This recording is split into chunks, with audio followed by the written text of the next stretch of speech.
Good evening, guys. Your host, Captain Vijay. How to crack your second minutes exam. Important topic. शाम को रखना था, ठीक है? But शाम को I have some other work. ठीक है, शाम को I'll not be able to do the session. So I requested Shubham to come online live and finish off this topic. ठीक है, फिर कभी वापस इसको शेयर कर लेंगे, डिस्कस कर लेंगे. सो सेकेंड मिड एग्ज़ाम को क्रैक करना है, writtens, orals. Watch this video. Okay, उसको शुभम को लाने दो.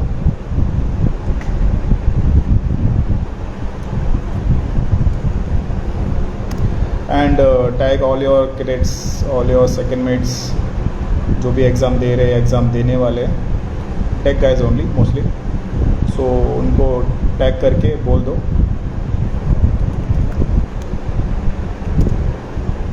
ये लाइव देखने के लिए पॉसिबल. नहीं तो एज़ यूजुअल अपना इंस्टाग्राम पे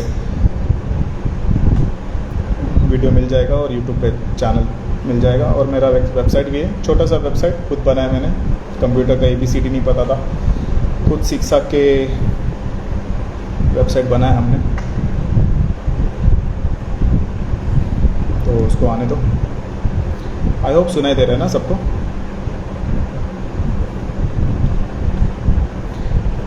या Marina Wave is here. Let me get him.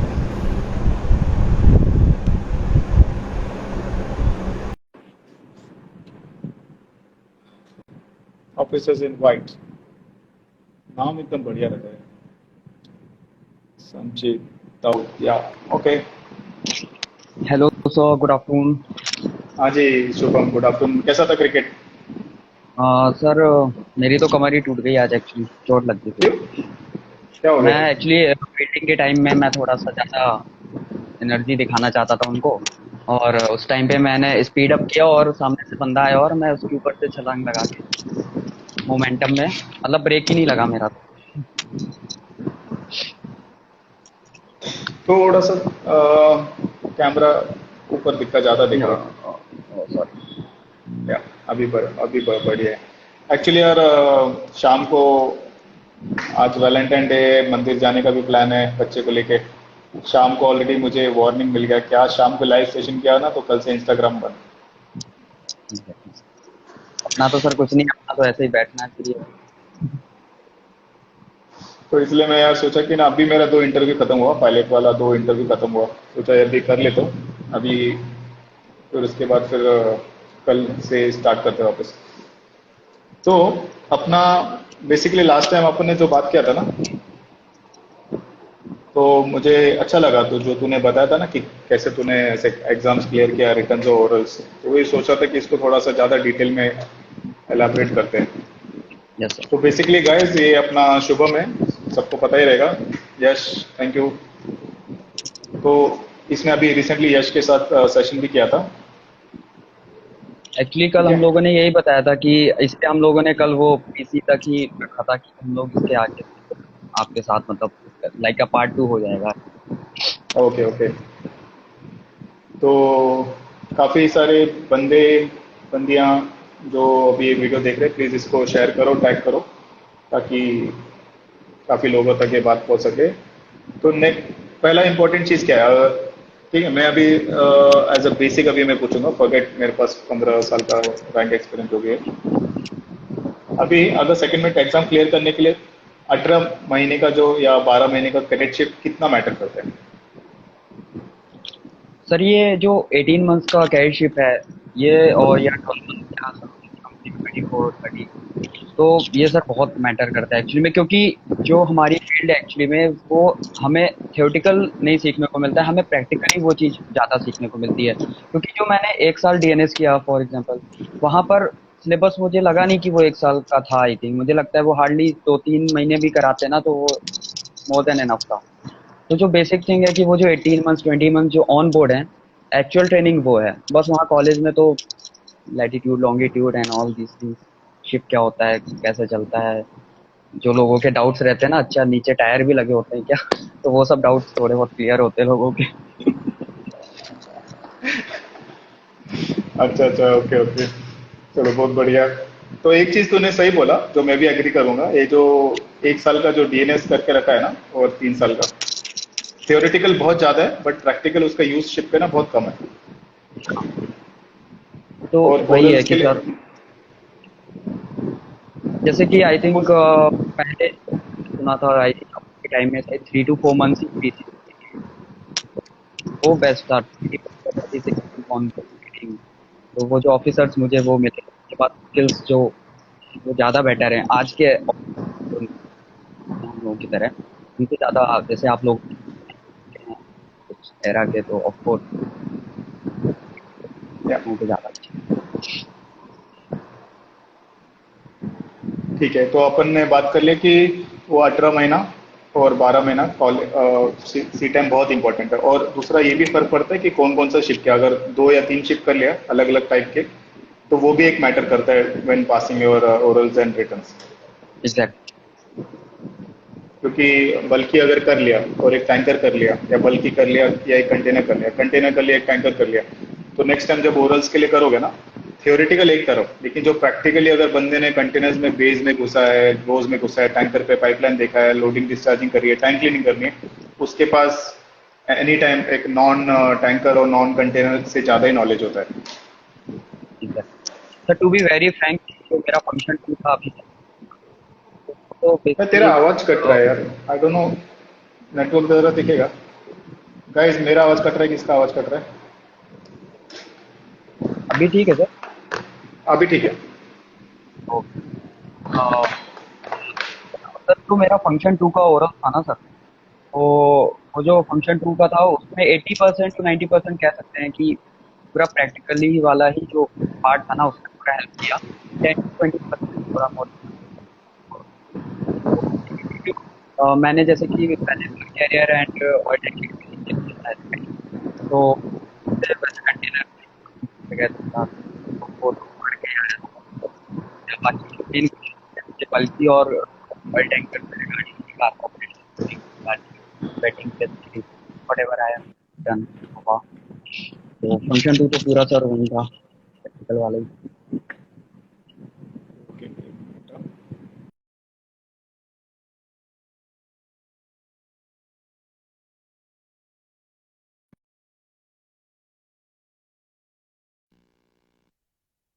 Use कर रहे हैं।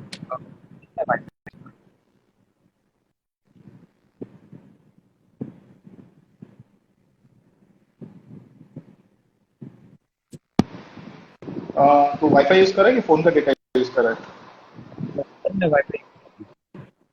वाईफाई ना, तो थोड़ा सा ट्राई करना, क्योंकि अभी अपना ऑडियंस भी, व्यूवर्स भी बोल रहे हैं ना, वॉइस इज लैगिंग। तो क्या होगा ना कि अपना नेटवर्क ही सॉल्व नहीं होगा। Yes sir.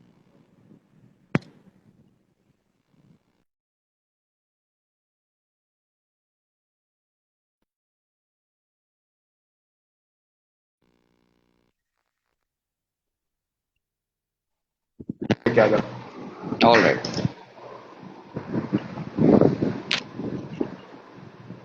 ठीक है, तो अभी हमने एक तो 18 मंथ्स 12 मंथ्स का।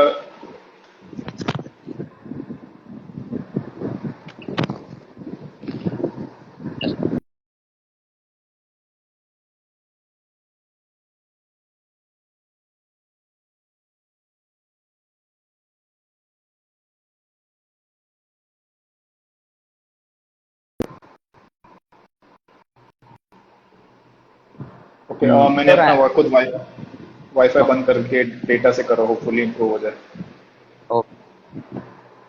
ओके, 18 मंथ्स अपने बात कर लिया। 12 मंथ्स सी टाइम बहुत इंपॉर्टेंट है।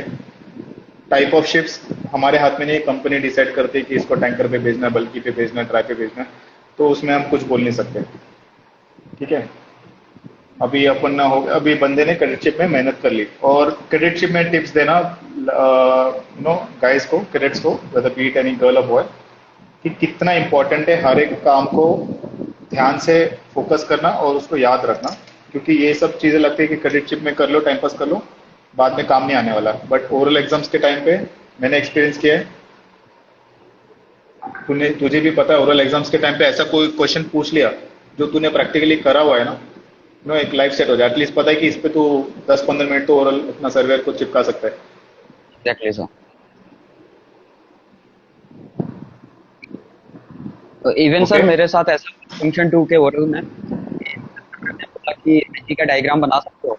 मैंने फुली कॉन्फिडेंट होकर उसको बोला कि हाँ मैं बना सकता हूँ। तो फिर मैंने सोचा कि ड्रॉ करने के लिए बोलेंगे अभी। तो फिर जब मैंने ऐसे बोला तो उन्होंने कहा बना सकते हो।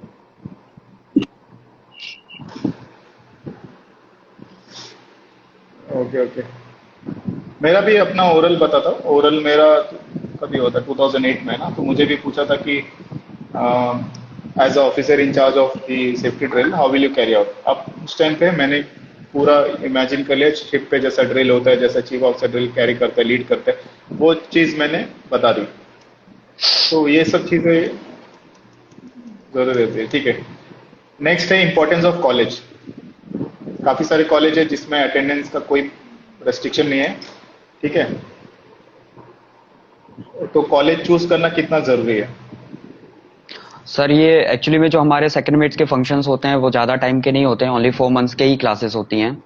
और तो ज़्यादा टाइम भी नहीं, और मंडे टू फ्राइडे क्लासेस होती हैं, तो इतना बोरिंग नहीं है कि बहुत लंबा खींचना है कि क्या है। 4 महीने का ही क्लासेस हैं और वीकेंड्स भी मिलते हैं अच्छे से।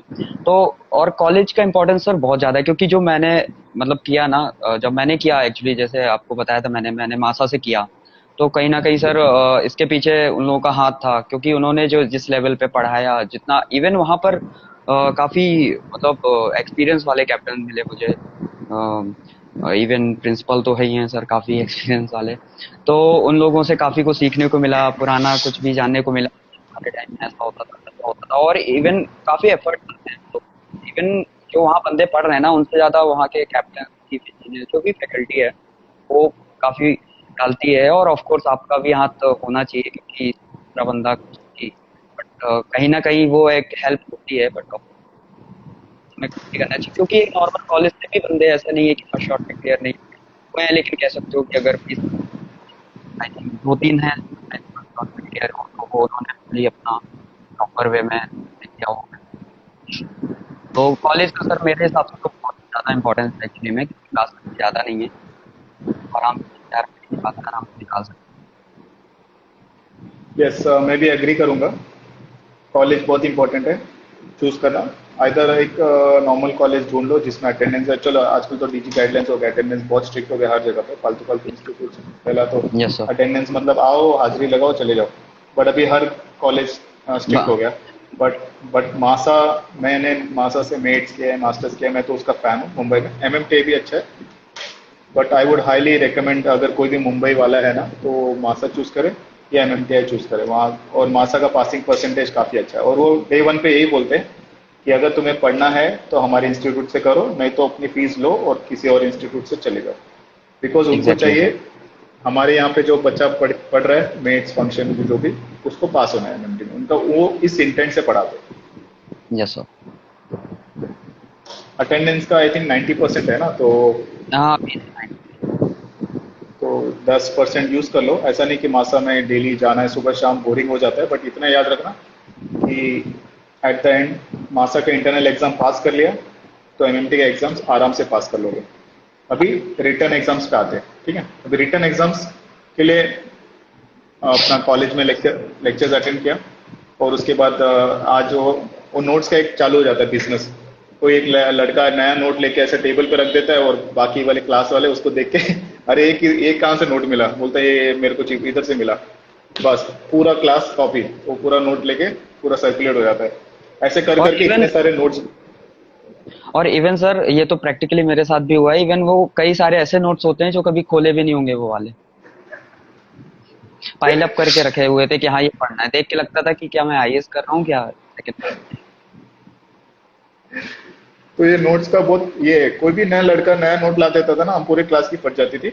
और फिर सब लोग उसका बुक लेके ना कॉपी करके पूरा घर में ना इतने नोट्स के भंडार हो जाएंगे, ठीक है। और पढ़ने का अल्टीमेटली पढ़ने का एक दो नोट से ही होता है, बाकी सब ऐसे पढ़ा रहता है। और इवन तो सर आजकल तो सॉफ्ट कॉपीज वाला भी जमाना आ गया ना सर, कि लैपटॉप में फोन में भर के, तो पूरा फोन लैपटॉप भर डाला सॉफ्ट कॉपीज से। लेकिन लिटरली बता रहा हूँ सर, आज तक कोई सॉफ्ट कॉपी से कभी हेल्प नहीं, क्योंकि मैंने तो तेरे हिसाब से तू अपना बता ना, रिटन एग्जाम्स तूने कैसे इजीली, मतलब तूने कैसे उसको इजी कर दिया, रिटन एग्जाम सब एक शॉट में क्लियर हो गया? सर रिटेंस एग्जाम के लिए फर्स्ट ऑफ ऑल कि मैंने पूरे 4 महीने की क्लास में मैंने एक भी लेक्चर बंक नहीं किया। हार्डली मेरे बीएससी एग्जाम पढ़ रहे थे क्योंकि आईएमयू का ये वो आ गया था कुछ सर्कुलर टाइप का कि अभी आपको अगर एम डिग्री चाहिए बीएससी की तो एमएमडी एग्जाम के पहले at least you have to appear for one time, then only you will be having your degree certificate. तो फिर इस वजह से उस टाइम मुझे एक दो दिन स्किप करना पड़ा एग्जाम की वजह से। अदरवाइज मैंने कहीं फालतूगिरी में या कुछ भी मैंने हार्डली 4 महीने भी यही चीजें। तो सारे लेक्चर अटेंड करो। वो लोग कहते हैं ना कि बहुत बोरिंग है, इवन सिग्नल क्लास में बच्चे आते नहीं, मतलब 40 बच्चों का स्ट्रेंथ है ना, तो मतलब जाएंगे और दो चार बैठे की तरह क्या पढ़ाएंगे ये तो normal है। कई बंदे 3 बार सिग्नल में फेल हुए। जो हम लोग क्लास में बैठते थे वो उनका सबका फर्स्ट शॉट सिग्नल। तो ये सब चीजें बहुत इफेक्टिव होती है टाइम पे। अरे ये सब ऐसा हो जाता है, लेकिन जब वहां बंदा फेस करता है ना तो उसको रियलाइज होता है काश क्लास अटेंड की होती, वो बोरिंग क्या एक लेक्चर, लेकिन बहुत हेल्प। क्योंकि रिटर्न्स में भी कई बार ऐसा हुआ है कि मुझे नोट्स का नहीं आता, लेकिन जो सर्वर ने उधर सर्वर कह रहा हूँ, तो फैकल्टी ने मुझे वहाँ पढ़ाया है, बताया है, या ड्रॉ किया है डायग्राम, तो कभी कभी वही मेमोराइज हो जाता है और वहाँ एग्जाम में आप कॉपी कर देते हो बस। ओके, अगर इफ पॉसिबल ना, तेरा आवाज फ्लो में तो जा रहा है बट बीच बीच में ना अटक रहा है। I think net may be if you can just थोड़ा सा स्टेडी रखेगा ना, देखना अपना पब्लिक भी बोल रही है, वॉइस कट हो रहा है वेट सर। थोड़ा सा। ओके ट्राई टू स्टडी, नहीं तो फिर फोन का माइक और हेडफोन, मतलब फोन का माइक और स्पीकर से ट्राई कर सकते हैं अगर। एक बहुत मैं सर कंफ्यूजिंग हो ट्राई रहा कर। है।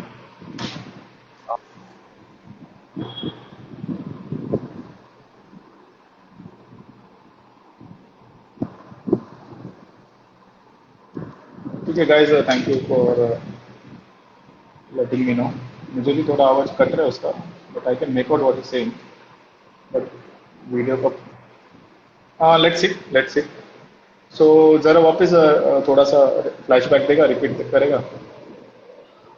हाँ मैं सर ये बता रहा था कि एग्जाम्पल के लिए कि जैसे सिग्नल का हम लोग का महीने में आई थिंक 1 या 2 क्लासेस ही होती है, तो 4 महीने में हार्डली 6 से 8 क्लास मिलेंगी आपको। लेकिन उसमें ना 20% भी स्ट्रेंथ नहीं रहेगी क्लास में, मतलब बंदे की क्या 1 घंटे सिग्नल करना है, क्या है इसमें डाटेड डाटेड करना है, वो सब हो जाता है नॉर्मली है। तो वो मतलब कि तो जो वो बंदे थे ना जो चीज करते हैं, ऐसा नहीं कि उनमें से कोई भी बंदा नहीं क्लियर होता है, लेकिन उनमें से जैसे बंदे थे जिनको सेकंड अटेम्प्ट थर्ड अटेम्प्ट भी देना पड़ा, या उनको क्लासेस एक्स्ट्रा अटेंड करनी पड़ी बाद में पे करके और जो बंदों ने क्लास अटेंड की थी, आपकी जो फीस है ऑलरेडी उसमें इंक्लूडेड थी, वो आपको अलग से कुछ पे भी नहीं करना है अपनी क्लास के लिए। आप सिंपली वहीं अटेंड करो और 4-6 लेक्चर मिलेंगे आपको 4 महीने के, तो वो हेल्पफुल होंगे और आपके फालतू में एक्स्ट्रा 2-3 हज़ार रुपये बाद में खर्च भी नहीं होंगे अटेम्प्ट भी ज़्यादा करने के। और फॉर एग्जांपल सर ये लेक्चर मिस करने का एक ये भी है कि सपोज दैट कभी कभी होता है कि बंदे ने कुछ पढ़ा है आवाज लेकिन ऐसा। आवाज कट रहा है तो। एक सेकंड सर, मैं इसको ट्राई करता हूँ सर।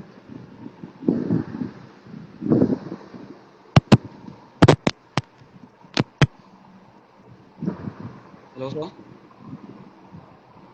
या, लेट्स ट्राई नाउ।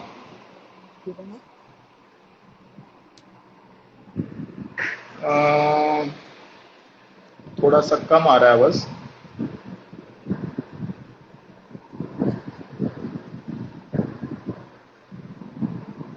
तो लेक्चर्स मिस नहीं करना है ना बेसिकली, वैसे ही। बेसिकली यही है कि कोई भी लेक्चर बोरिंग मत कीजिए, बोरिंग भी हो लेक्चर मिस। ओके, नहीं नहीं आ रहा है आवाज, और ज़्यादा वर्स हो गया। सो मैं ना एक वापस कनेक्ट करके ना, मैं रिकनेक्ट कर लेना,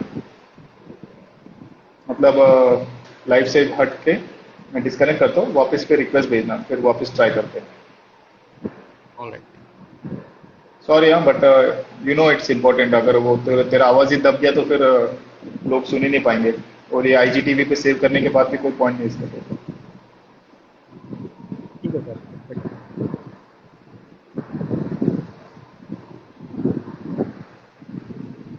I think fan full speed में है उसका। ओके,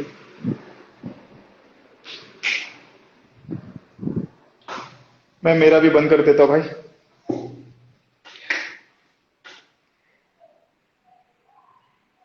ठीक है, उसको रिक्वेस्ट भेज दिया मैं। तो बेसिकली वो क्या बोल रहा है ना कि लेक्चर्स मिस नहीं करना है। ठीक है, बहुत इमरजेंसी रहेगा, रेयर केस रहेगा, अर्जेंट कुछ रहेगा काम, तभी लेक्चर्स मिस करो। तो क्योंकि क्या होता है ना कि तुम लोग ने लेक्चर मिस कर दिया, नेक्स्ट डे जाओगे तो टीचर तुम्हारे हिसाब से नहीं पढ़ाएगा वापस, तो उतना सा बैकलॉग हो जाएगा। और 4 महीना है, डेली पढ़ना है। ठीक है, तो उस टाइम पे ध्यान देना, लेक्चर्स मिस नहीं करो, सिंपल। मैं तो बोलता डेली शाम को आके एक समरी बना लो, आज क्या क्या किया क्लास में। ये सब मैं पास होने के लिए बता रहा हूँ। ठीक है, 4 महीने तक पढ़ाई भी नहीं करोगे तो कोई प्रॉब्लम नहीं।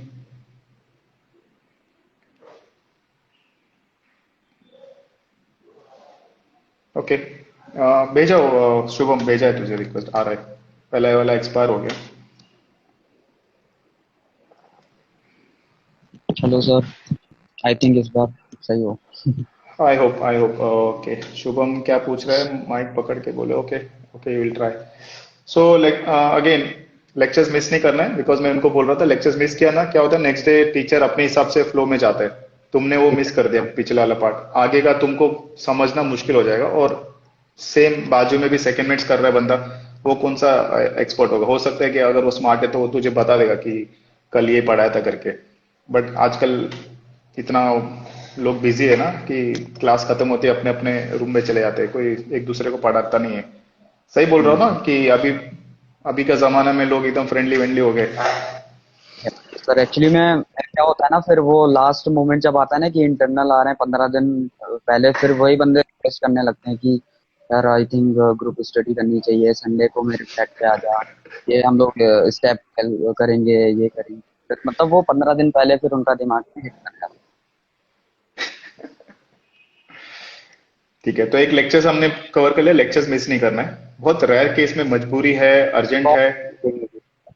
तो स्किप कर लो। बट देन मेक श्योर कि किसी अच्छे बंदे से उसको कवर अप कर लो पिछला वाला। ठीक है, नेक्स्ट क्वेश्चन पेपर्स। पास्ट कितने साल के क्वेश्चन पेपर्स रेफर करने चाहिए रिटर्न्स के लिए? सर कि जो सिलेबस है फॉर जो लाइक सेकंड मिड के लिए इंडिया में आई थिंक 2016 या 17 के आसपास कुछ चेंजमेंट हुआ था सिलेबस में कुछ क्वेश्चंस में। तो अगर क्योंकि कुछ मैंने बंदों को देखा 2014 से भी पढ़ रहे थे, लेकिन कुछ ऐसे क्वेश्चंस थे कि जो हमारे अब सिलेबस में नहीं थे। तो फिर मैंने पता किया और अपने सीनियर लोगों से, तो उन्होंने बोला कि 2016 या 2016 के बाद से करो, क्योंकि उनमें वो फालतू के क्वेश्चंस मिलेंगे। और इवन एक साल में 6 बार पेपर होते हैं, हर ऑल्टरनेटिव मंथ्स में होते हैं। और कभी कभी तो दो एक दिन में 2 बार उस मॉर्निंग एंड इवनिंग भी रख देते हैं। तो एक साल में आपके पास 6 पेपर हैं, तो आप 4 साल के भी कर रहे हो तो 6 6 को 24, तो 27 28 सेट 30 सेट आपको मिल जाते हैं। और जो वो 30 सेट होते हैं ना, तो वो 30 सेट के अगर एक एक क्वेश्चन सब कुछ प्रॉपर किया हुआ है, देखा हुआ है, तो उनके बाहर से नहीं आता। Okay, so basically question sets पिछले जितने भी सालों के मैक्सिमम, ऐसा नहीं कि पूरा कर सकते, इतना तो नहीं करता कोई, बट जितना कवर कर लिया आई थिंक इट हेल्प कर देता। दूसरा एक मेरा एक मानना है ना, एक जैसे वो 3 घंटे का पेपर होता है, खासकर नेविगेशन, सेलेस्टियल नेविगेशन, पता है ना अपना 140 आउट ऑफ 200 अभी भी उतना ही है ना। Yes sir. हाँ, तो 70% है वो भाई, वो one of the toughest subject है। और फेल होना उसमें मतलब काफी लोग रिपीटेड अटेम्प्ट कर रहे होते हैं नेविगेशन का, बिकॉज ऑफ दैट 70%। तो क्या होता है ना, नेविगेशन में एक कॉन्फिडेंस रहता है, भले बंदा कितना भी, you can correct me if I am saying the wrong thing. क्या होता है ना, नेविगेशन में हमको पता है कि लॉन्ग बैकग्राउंड या इंटरसेप्ट कैसे करना है। ठीक है, आता है मुझे। बट अगर मैं उसको सॉल्व करने जाऊंगा ना, तो एक ज्यादा टाइम लगाऊंगा, क्योंकि एग्जाम में तो 3 घंटे, उसमें तुझे हम्म। 8 क्वेश्चंस करने 25 मार्क के। तो अगर वही तू पेपर लिखने बैठेगा ना, तो इतना होता है कि 3 घंटे से ज्यादा हो जाता है। मतलब तुझे पता है लेकिन तू कर नहीं सकता, वाई? बिकॉज लिखने की वो प्रैक्टिस नहीं रहती हमारी। तो मेरे हिसाब से कम एक टाइमर रख के नेविगेशन का एक पेपर तो यार बनता है सॉल्व करने का घर पे। ठीक है, exactly sir. I don't know तूने करा कि नहीं करा, मेरे हिसाब से करना एक बार ना, उस टाइम पे पता चलेगा अपन कितने पानी में है। Exactly sir. मैं सर असाइनमेंट इस टाइप के किए हैं, बट ये जो आपने बहुत अच्छी चीज ऐड की, टाइमर सेट करके लाइक 3 घंटे का करके, उस टाइप का नहीं ट्राई किया मैंने। Next time I think check मैं करूंगा।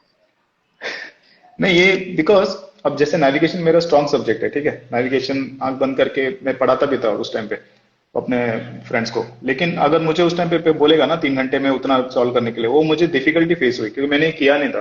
तो मैं एग्जाम में बैठ के अपना कर रहा हूँ, आता तो है, फिर देखा लास्ट में जब घड़ी देखते तो उस टाइम पे स्पीड बढ़ानी पड़ती है। स्पीड बढ़ाओगे तो क्या होता है, मिस्टेक्स के चांसेस ज्यादा हो जाता है। अपन को ऐसा करना चाहिए कि टू एंड अपना 10-15 मिनट लास्ट में एक रिवीजन कर के लिए इतना होना चाहिए अपने पास टाइम, वो नहीं होता। जो सर जो मेरा सर सेल नेफ का पेपर था एमएमडी में, वो मैंने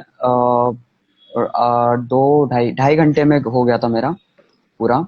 और उस जो आपका जो टीसीएन का पेपर होता है, उसमें भी 140 चाहिए होते हैं। हाँ, उसके लिए कह सकते हैं कि पूरा 3 घंटा लग गया था। बट सेल लैब में अगर प्रैक्टिस अच्छी, क्योंकि उसमें सर कैलकुलेशंस बेस ही पूरा आना है। कैलसी उठाओ, फटाक से फॉर्मूले लगाओ, कैलकुलेट करो। तो वो 2.5 घंटे में हो गया था। क्योंकि वो नेविगेशन में प्रोसेस स्टैंडर्ड है, लेकिन उसको फास्ट फास्ट कैलकुलेट में टक टक टक टक फास्ट यस, फास्ट यस। उसको, वो इम्पोर्टेंट है, वो स्पीड उसमें होनी बस चाहिए। एक जगह कि इतने सारे स्टेप्स हो जाते हैं, फॉर्मूले वो सब है, उधर पे बीच में कहीं भी मिस्टेक नहीं होनी चाहिए। बीच में कहीं गया तो फिर अगर 25 नंबर का है, और तो फिर पता नहीं सर्वर वो एग्जामिनर 10 नंबर दे, 5 दे, 20 दे, पता नहीं। Correct correct. वो एक हो गया, रिटर्न एग्जाम्स के लिए वो हो गया। और क्या, पास्ट क्वेश्चन पेपर्स कवर कर लिया अपन ने, एक मॉक प्रैक्टिस कर लो। और यस सर। दूसरा, अभी दूसरा मैंने मेरे हिसाब से था कि ग्रुप में जैसे क्लास में अभी 30-40 बच्चे, यस, उस टाइम पे क्या होता है कि अपने एक फ्रेंड सर्कल बन जाता है ना, आगे का बेंच यस, पीछे का बेंच, तो यस मुश्किल सर। से 10 लोग फ्रेंड्स है। तो इन लोग पास क्वेश्चन पेपर सॉल्व करते हैं, सब लोग अपने अपने सॉल्व करते हैं और एक दूसरे का ना शेयर करते हैं, एक्सचेंज इन्फॉर्मेशन करते हैं कि तूने ये वाला सॉल्व किया क्या, इसमें यहाँ पे मेरे को ये एरर आ रहा था, तो दूसरा हाँ मैंने कर लिया। क्योंकि क्या होता है ना, आप सबके अंडरस्टैंडिंग अलग होती है, सबका स्ट्रॉन्ग पॉइंट अलग रहता है। हो सकता है कुछ कॉन्सेप्ट जीएचए एलएचए तुझे नहीं समझ रहा, लेकिन उसको समझ गया। तो वो एक एक्सचेंज ऑफ इन्फॉर्मेशन करना चाहिए अमॉन्ग्स द स्टूडेंट्स। इसके बारे में क्या क्या ओपिनियन है? सर, जो मेरा ओपिनियन है कि आजकल तो ये इंटरनेट फैसिलिटी अवेलेबल है, लाइक फॉर जैसे कि ये ग्रुप्स बनाते हैं हम लोग। तो फर्स्ट ऑफ ऑल मैं ये कहूंगा कि ग्रुप ठीक है, वो क्लास में है, हमारे जितने भी दोस्त हैं ऑफ कोर्स हम उनके साथ शेयर कर रहे हैं जो भी सॉल्व कर रहे हैं, या हम घर जाके भी शेयर कर रहे हैं, तो व्हाट्सएप से या जैसे भी हम शेयर कर सकते हैं, मेरा ये आंसर आया, वो आया, ये क्लियर कर दे। या क्लास में बैठे हैं तो लंच वंच में पूछ लिया, भाई ये बता दे, ऐसा हो गया। तो ये सब कर सकते हैं। लेकिन अगर पर्सनली आप ग्रुप स्टडी का सोच रहे हो, तो जो मेरा मानना है कि एक बंदे या हार्डली 2 बंदे से ज्यादा मत करो। मतलब चाहिए पढ़ने के लिए, वो 2 जन का या 3 जन का, इससे ज्यादा नहीं। और वो बंदे आपके लेवल के, आपसे ऊपर होने चाहिए। ये पता होना चाहिए कि मैंने ग्रुप के लिए इन बंदों को चुना है, तो ये मुझसे नीचे नहीं। क्योंकि अगर वो आपसे नीचे हो गया, तो फिर क्या होगा ना कि आपके डाउट्स कम क्लियर हो पाएंगे, आप उसके ज्यादा क्लियर होंगे। तो ये भी बहुत इंपॉर्टेंट है। तो इसलिए जो मैंने एक अपना रूममेट सिलेक्ट किया था, वो of course he is a genius guy. तो एक दूसरे की हेल्प अच्छी हो जाती थी, कुछ टॉपिक्स उसको अच्छे आते थे, कुछ मुझे अच्छे होते थे, तो एक दूसरे से डिस्कस हो जाते थे कभी कभी।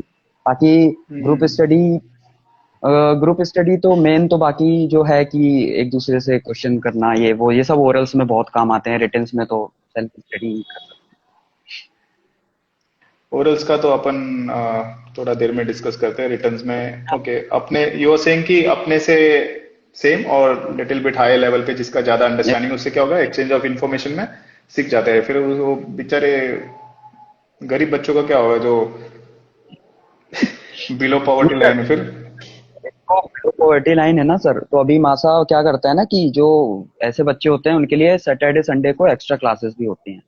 सपोज वाह। दैट चार्ट वर्क है, तो चार्ट वर्क के लिए उन्होंने बोला जिसको क्लास आना है आ जाओ, सैटरडे संडे को भी 1-1 घंटे ले लेंगे। तो इंस्टीट्यूट उनको प्रोवाइड करा रहा है, ऑफ कोर्स आप अच्छे इंस्टीट्यूट में हो तो वो प्रोवाइड करा रहे हैं। और बाकी ऐसा नहीं कि कोई बंदा अगर आप पूछे आके तो सीधे मना कर दो, नहीं भाई तो तू मुझसे कमजोर है, मैं नहीं बता रहा तुझे, ऐसा नहीं है। सब कर सकते हैं। जो प्रॉपर मैं रहने का बता रहा हूँ कि हाँ मैंने फ्लैट लिया, मुझे अभी किसी के साथ रहना है, तो मैं ऐसा बंदा सिलेक्ट करूंगा कि सही रहे थोड़ा सा इस टाइप का। ओके। वो है। ये चीज अच्छा है मासा का, इसलिए आई आई लाइक मासा। मेरे बैचमेट्स ने एमएमटीएस से किया, वो भी पास हो गए फर्स्ट शॉट में। मैं तो मासा का हूँ, तो मैं I would any time promote मासा। तो सही है, एक्स्ट्रा क्लासेस कराते तो अच्छा है। इंस्ट्रक्टर्स भी आई बिलीव ना वहाँ पे उन लोग पूछते हैं, और उन लोग को अगर अप्रोच करेगा ना तो वो आते हैं अलग से पढ़ाने के लिए। आते हैं। अपना इवन शाम प्रिंसिपल को भी। थोड़ा सा, अरे sir, is a genius guy. Principal थोड़ा सा है अलग, बट नॉलेज जो उसके पास है ना, मेरे को तो लगता है कि कोई इंस्टीट्यूट में नहीं होएगा उतना, बट एग्जैक्टली थोड़ा सर, सा। इज लाइक जैसे हम लोग वो रामायण देखने जाते थे ना बचपन में, तो वो मतलब होता है ना कि आंखें बंद करके पूरा पाठ सुना दिया। मतलब एक बार स्टार्ट किया लेक्चर, आंखें बंद हैं, बीच बीच में खुल रही हैं, बीच में एक दूसरे को थोड़ा बहुत सुना दिया फिर, और मतलब एकदम फ्लो में। और आप जो चीज आज आप पूछ रहे हो ना, जो जो लाइन जैसी उन्होंने बोली होगी, आप उनसे महीने भर बाद वो सेम टॉपिक पूछोगे, एग्जैक्टली वही। मतलब मुझे लगता है अंदर उनका वो कुछ रिकॉर्डर या पता लॉन्ग नहीं टर्म क्या है वो। मेमोरी में, बट थोड़ा सा एक अप्रोचेबल वाला वो फीलिंग नहीं है, डर वो लगता है। मतलब ऐसा कभी है ना, अगर तुझे कभी खुद का नॉलेज है, अगर तेरे बेसिक्स क्लियर है, अगर you know what you're talking, तब तो हिम्मत करके पूछ सकता है। बट अगर तेरे को बेसिक्स ही नहीं पता कि बाबा तेरे को मास अपन वॉल्यूम इन डेंसिटी होता है, अगर यही नहीं पता, तू बैठ के वो स्टेबिलिटी का कुछ न्यूमेरिकल पूछ लिया, तो सबके सामने जो इज्जत उतरेगी। अरे सर, मैं बताता हूँ, मैं फर्स्ट बेंच पे ही बैठता था अपने रूममेट के साथ में ही।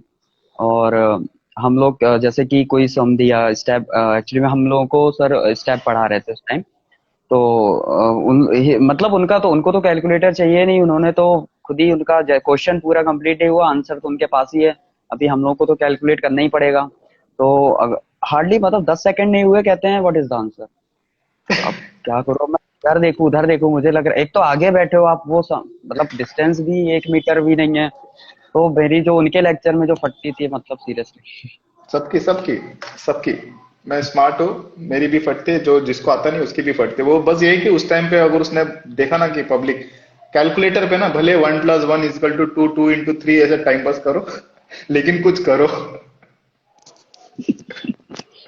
अभी अगर देख। जैसे कि कोई सम दिया, और थोड़ा सा वो क्या करते हैं ना कि थोड़ा सा वो चेंज कर देते हैं कि अभी इधर ये फाइंड आउट करना है, केजी फाइंड आउट करना है। बट उन्होंने चेंज करके ये कर दिया, ये तुम निकालो अभी। अभी क्या है कि बंदे कह रहे हैं, बंदे मतलब बैठे हैं, वो पूछ रहे हैं कि आंसर बताओ, बंदे देख रहे हैं आंसर। अभी वो क्या कहेंगे, अच्छा अच्छा, मतलब तुम्हें टीचर ने 2+2 बताया है = 4, तो यू नो, बट 2 × 2 क्या होता है नहीं पता ना, क्योंकि पढ़ाया नहीं गया है। बट बट बट पास होने के बाद ना, रिटर्न्स या ओरल्स पास होने के बाद एक दिल से ना एक खुशी वो मिलता है। मन करता है कि मासा में जाके ना, जो भी टीचर्स लेक्चर्स है ना, हम करते नहीं वे बात है, मन करता है कि उनको जाके थैंक यू बोलने का। एंड सर सीरियसली सर, मतलब कि बहुत हेल्पफुल हैं वो। अगर आपको कोई जेन्युइन प्रॉब्लम है ना, आप उनसे डिस्कस करोगे तो ऐसा नहीं है कि मतलब नहीं सुनते, क्योंकि मैंने अपने आगे देखा है कि वो बंदों को मतलब मानते, क्योंकि वो चाहते हैं कि इवन एक सिंगल बंदा एमएमडी में अगर किसी टॉपिक में किसी पर्टिकुलर सब्जेक्ट में फेल हो रहा है ना, तो उस फैकल्टी की भी मतलब लगनी है फिर। हम्म। कौन से सर के, ये अपने मासा के प्रिंसिपल है, आप गूगल कर लो, सर्च कर लो। हम मिल नाम भी सकते डिस्क्लोज हो। नहीं करेंगे सोशल मीडिया एग्जैक्टली पर जाके। मासा की ठीक है, तो सोच। रिटर्न, तो रिटर्न्स हो गया। ठीक है। और रिटर्न्स में और स्पेसिफिक कौन सा सब्जेक्ट में कुछ ज्यादा ध्यान देना पड़ता है? कार्गो में ज्यादा वास्ट है ना सिलेबस। सर कार्गो वर्क में है सर, और ये मैं तो कहूंगा ये कंस्ट्रक्शन वाला पेपर भी काफी अच्छा है। देखना पड़ता है और काफी, जो मतलब डायग्राम्स, मुझे डायग्राम्स मुझे कैसे याद इवन रखने हैं? डायग्राम सर, जो हम लोगों को क्या था कि 16 से 17 diagrams, Vibhuti sir, I think आपने उनसे पढ़ा होगा, विभूति सर, कैप्टन विभूति। तो hmm. Of course is a genius guy. तो उन्होंने क्या किया कि हमको पहले जब डायग्राम का स्टार्ट हुआ कि भाई अब से डायग्राम चलने हैं, पहले दिन ही लिस्ट बना दी कि भाई ये 16 डायग्राम है, इन 16 से 17वां डायग्राम नहीं आएगा आपके एग्जाम में। लिस्ट पहले बना दी कि भाई ये टैंकर का ये है, कंटेनर का मिड सेक्शन है, ये है वो है, सब करके फिर एक दिन में एक डायग्राम या 2 डायग्राम प्रॉपर एकदम स्केल स्केल लेकर बोर्ड में, मतलब बोर्ड में भी स्केल लेके ड्रॉ करके, अच्छा छोटा तो नहीं लग रहा, बड़ा प्रॉपर वे में एक बना के वो एक्सप्लेन करेंगे कि ये ऐसा है वैसा है, ये वो है, ये बीम्स हैं, ये गर्डर्स एंड ऑल, प्रॉपर एकदम। और फिर और फिर वो बोलते हैं कि मतलब इसको प्रैक्टिस करो, नहीं आता है फिर से पूछो। और फिर और इवन जब आप ड्रॉ कर रहे हो ना आपकी शीट में, तो वो आपको ऑब्जर्व करते हैं कि आप कैसे बना रहे हो। मेरा खुद कई सारे डायग्राम्स मुझे इरेज करवा के मुझे 4-5 बार बनवाए। तो जब आप फर्स्ट टाइम ही वहां ड्रॉ कर रहे हो ना, तो आधे से ज्यादा डायग्राम आपको क्लियर हो जाएगा, क्योंकि वो सबको ऑब्जर्व कर रहे होते हैं उस टाइम पे। उन्होंने बना दिया, वो एक एक को देख रहे हैं किसका क्या अगर आपका टीम इधर से थोड़ा इधर भी चला गया ना, पोर्ट से स्टारबोर्ड थोड़ा बहुत हो गया, तो फिर आपको इरेज करके बनाना ही है। तो आपका 70% तो ऐसे ही क्लियर हो जाएगा। बाकी फिर आप वीकेंड्स में बैठ के सैटरडे संडे कोई भी 1 से 2 डायग्राम, क्योंकि ज्यादा डायग्राम नहीं है, तो आप प्रैक्टिस कर सकते हो, जो कि मेरे एक सीनियर ने मुझे एडवाइस की थी कि डायग्राम्स के लिए हफ्ते में 1-2 बार 1-2 डायग्राम जो ज्यादा टफ लगे। कुछ कुछ होते हैं नॉर्मल्स होते हैं, फिर वो कुछ चीजों में तो सेम ही हो जाते हैं कि हाँ भाई इधर ये डालना है वो डालना है, वो कॉमन ही हो जाता है। Okay, 95 to 100। नेक्स्ट डायग्राम्स का जो मैं मेरी तरफ से जो मानना है, एक तो डायग्राम्स है कि अगर तुझे बोलेगा कि कुछ भी एक डायग्राम बना देना, तो एक रफ पेपर पे हाथ से, हाँ ओके ये मैंने बना दिया। बट एक ज्यादा फर्क तब पड़ता है कि एक वो तो कर लो, वो तो कर लोगे, एटलीस्ट तुम्हें पता है कि ऐसे बनाना है, इसका एक रफ स्केच भी बना लिया तो यू नो कि फेयर करना है। लेकिन एक बार ना एक्चुअली में मेहनत लगेगा, थोड़ा सा बोरिंग होता है, एक्चुअल में स्केल वेल लेके प्रॉपर डायग्राम बनाओ। तो ये काम आएगा जब एग्जाम में तो स्केच थोड़ी ना चाहिए उसको, लाइन ऐसे हाथ से खींच लिया, स्केल लेके प्रॉपर मेजरमेंट करके अच्छे से डायग्राम एक बार प्रैक्टिस एग्जाम से पहले घर पे कर लेना। ठीक है। Yes sir. डायग्राम्स कौन सा पेपर है जो स्टेबिलिटी, स्टेबिलिटी न्यूमेरिकल्स। उसके उसके लिए सर यही है कि मैं डेली कहूंगा कि भले 10 क्वेश्चन करो, लेकिन कोई भी सिंगल डे स्किप मत करो, क्योंकि आई थिंक 82 क्वेश्चन तक करने होते हैं इसमें, इनशिप एंड बुक जो है हमारी सुब्रा की, में भी काफी सारे chapters हैं। तो उन सब में कोई भी या को या उसको पिंक को उठा के डेली कम से कम 10 से 15 क्वेश्चन भले आता हो तब भी ट्राई करो, पूरा कैलकुलेट करो और आंसर भी मैच करो। ये नहीं कि हाँ आता है ये तो इजी है, ऐसा नहीं। तो एटलीस्ट 10 से 15 डेली, मतलब कितना टाइम लगेगा, आधा घंटा समथिंग कुछ। तो 10 से 15 क्वेश्चन डेली सॉल्व करेंगे। और पहली चीज जो है कि जो प्रिंसिपल ने ही बताई थी कि स्टेप को स्टेप कोई टफ नहीं है एक्चुअली में, बस बेसिक फंडे सारे क्लियर होने चाहिए कि CLCF यहाँ गया, वो यहाँ गया, क्या हो रहा है, क्या कैसे ट्रिम चेंज हुआ बेसिक। तो उन्होंने ये चीज बहुत, ट्रिम वगैरह ये सब फंडे ना बहुत अच्छे से क्लियर करवाए थे हम लोगों को, कि हाँ फिर सच में इजी लगती थी कि हाँ कि ये ऐसा होता नहीं, तो पहले लगता था कि कैसे करेंगे ये टफ है वो। और डेली का मतलब इसका सम्स का तो स्टेप लिए पहली चीज फंडे क्लियर रखो, और सारी और जितने भी फॉर्मूले हैं आपके यूज में आने वाले हैं उनको एक पेपर में लिख के अपना फ्रंट पेज पे रखो। और क्लास में जब भी फ्री बैठे हो या लंच टाइम एक बार ऐसे ही जस्ट हल्की से नजर डाल सकते हो, ताकि फॉर्मूले तो पता होने चाहिए कि भाई क्वेश्चन देख के एटलीस्ट हमें इतना आइडिया लग जाए कि पूछ क्या रहा है और इसमें फॉर्मूले कितने लगने हैं, बाकी आगे का काम फिर हम कर सकते हैं। क्योंकि कई टाइम मैंने ऐसे देखा कि फ्रेंड को मैं बता रहा हूँ, मैंने खुद पूछा कि अच्छा अब इसमें कौन सा फॉर्मूला कैसे लगाएंगे, तो वो सोच रहा है फॉर्मूला ही नहीं याद है, तो भाई क्वेश्चन क्यों पूछ रहे हो। वो मतलब वो हो गया कि न्यूमेरिकल सॉल्व करने के लिए एक रट्टा मार लिया कि ये सब स्टेप्स करना है। नेविगेशन में मैं बताऊंगा, मेरा एक दोस्त था नेविगेशन, मैंने बोला मेरा अच्छा था स्टॉक सब्जेक्ट, तो मैं उसको बेसिक्स से सिखाना था, क्योंकि बेसिक्स पता है तो तू खुद से सॉल्व कर सकता है। ठीक है, अगर वो तुझे पीजेड एक्स ट्रायंगल पता है तो तू कोई भी लॉन्ग बाय क्रॉन इंटर सब कुछ भी कर सकता है। तो मैं उसको बेसिक्स, यस तो सर। उसने क्या बोला, मुझे वो सब जानना नहीं है, ठीक है, मुझे वो सब में कोई इंटरेस्ट नहीं, मुझे सिर्फ स्टेप्स बता दे क्या करना है। अब यही पेपर में अगर कुछ ऊपर नीचे हो गया ना, तो फिर वो वाला बंदा लटक जाएगा जो स्टेप्स बाय हार्ट करके गया हुआ है। तो क्योंकि कई स्टेबिलिटी सारे में, हाँ सर आप बताइए मैं बताता हूँ। कॉन्सेप्ट्स क्लियर होने चाहिए। मैंने जब सेकंड मैथ्स किया था, मैंने हिंडशिप का एक पेज भी नहीं खोला था। ठीक है, हिंडशिप बुक तो ऐसी ब्रांड न्यू पड़ी थी। बट ओ, लकीली मैंने कैप्टन सुब्रमण्यम की जो बुक थी उसमें मैंने बेसिक्स क्लियर कर लिए थे, तो हिंडशिप का एक दो क्वेश्चन आ गया था, तो मैंने कैप्टन सुब्रमण्यम वाला कॉन्सेप्ट यूज करके मैंने सॉल्व कर दिया, बिकॉज अल्टीमेटली आंसर सही होना चाहिए और सॉल्व करना चाहिए उसको करेक्टली। तो मैंने हिंडशिप के मेथड से मैंने करा नहीं था, जो मैंने रिग्रेट किया। तभी फिर मैंने फिर ऑफ कोर्स मेट्स के टाइम पे मैंने हिंडशिप खोल के उद्घाटन कर दिया था उसका। बट बेसिक्स कॉन्सेप्ट्स क्लियर होना चाहिए स्टेबिलिटी में, और नेविगेशन में, चाहे वो टेरेस्ट्रियल हो या सेलेस्टियल हो। ठीक है, अभी तू एग्जैक्टली बता। सर। क्योंकि सर ये जो भी सब्स न्यूमेरिकल्स वाले पार्ट हैं, इसमें सेल लाइफ में है एंड स्टेप में है, कार्गो में भी टैंकर का एंड वो टैकल वगैरह, कंटेकल एंड ऑल ये सब पूछते हैं, ग्रेन व्रेन लोडिंग, एसएफ वगैरह। तो ये सारे मतलब कि बेसिकली यही है कि फंडे जितने भी न्यूमेरिकल पार्ट है उनका सबसे पहले स्टार्ट करने से पहले पूरे बेसिक्स क्लियर करके, फॉर्मूले पहले रेडी करो, बेसिक्स क्लियर, और फिर स्टार्ट करके और उनको कंटिन्यूएशन में रखो कि भाई आज मुझे ये दो करने हैं, आज कार्गो के मुझे ये टैंकर के 6 निपटाने हैं, इसके 2 निपटाने हैं। ऐसे दो दो भी एक एक भी करेंगे ना डेली, बहुत है, मोर देन एनफ। तो गाइज, ये जो बोल रहा है लगेगा कि यार ये इतना को पढ़ना नहीं है हमें, बट अगर डेली प्रैक्टिस करोगे इसके हिसाब से ना, 3 सम 2 सम, आज स्टेबिलिटी कर लिया, कल नेविगेशन कर लिया, इससे क्या होगा जब रिटर्न एग्जाम्स दोगे, अपना इंटरनल्स भी और एमएमडी भी, तो नेक्स्ट टाइम आप सीधा ओरल्स दे रहे होगे, बिकॉज आपका रिजल्ट्स में आएगा पास पास पास पास पास। यही चीज आपने 4 महीने पार्टी करी, आज डिस्को गए, उधर किया, वो सब आई एम नॉट स्टॉपिंग यू, करो, ऑलवेज। क्या बोलते हैं ना, अपना कोई कहावत है, तो उस टाइम पे मस्ती मजाक करो, लेकिन पास भी तो होना है ना, वहां पे ये सब काम नहीं आएगा। तो रिपीट, और आजकल ऑल्टरनेट वाला फंडा भी हो गया ना, ऑल्टरनेट रिटन एग्जाम्स देना है, ऑल्टरनेट में सीट्स नहीं मिलता। पहले कैसा था, मिल जाता था।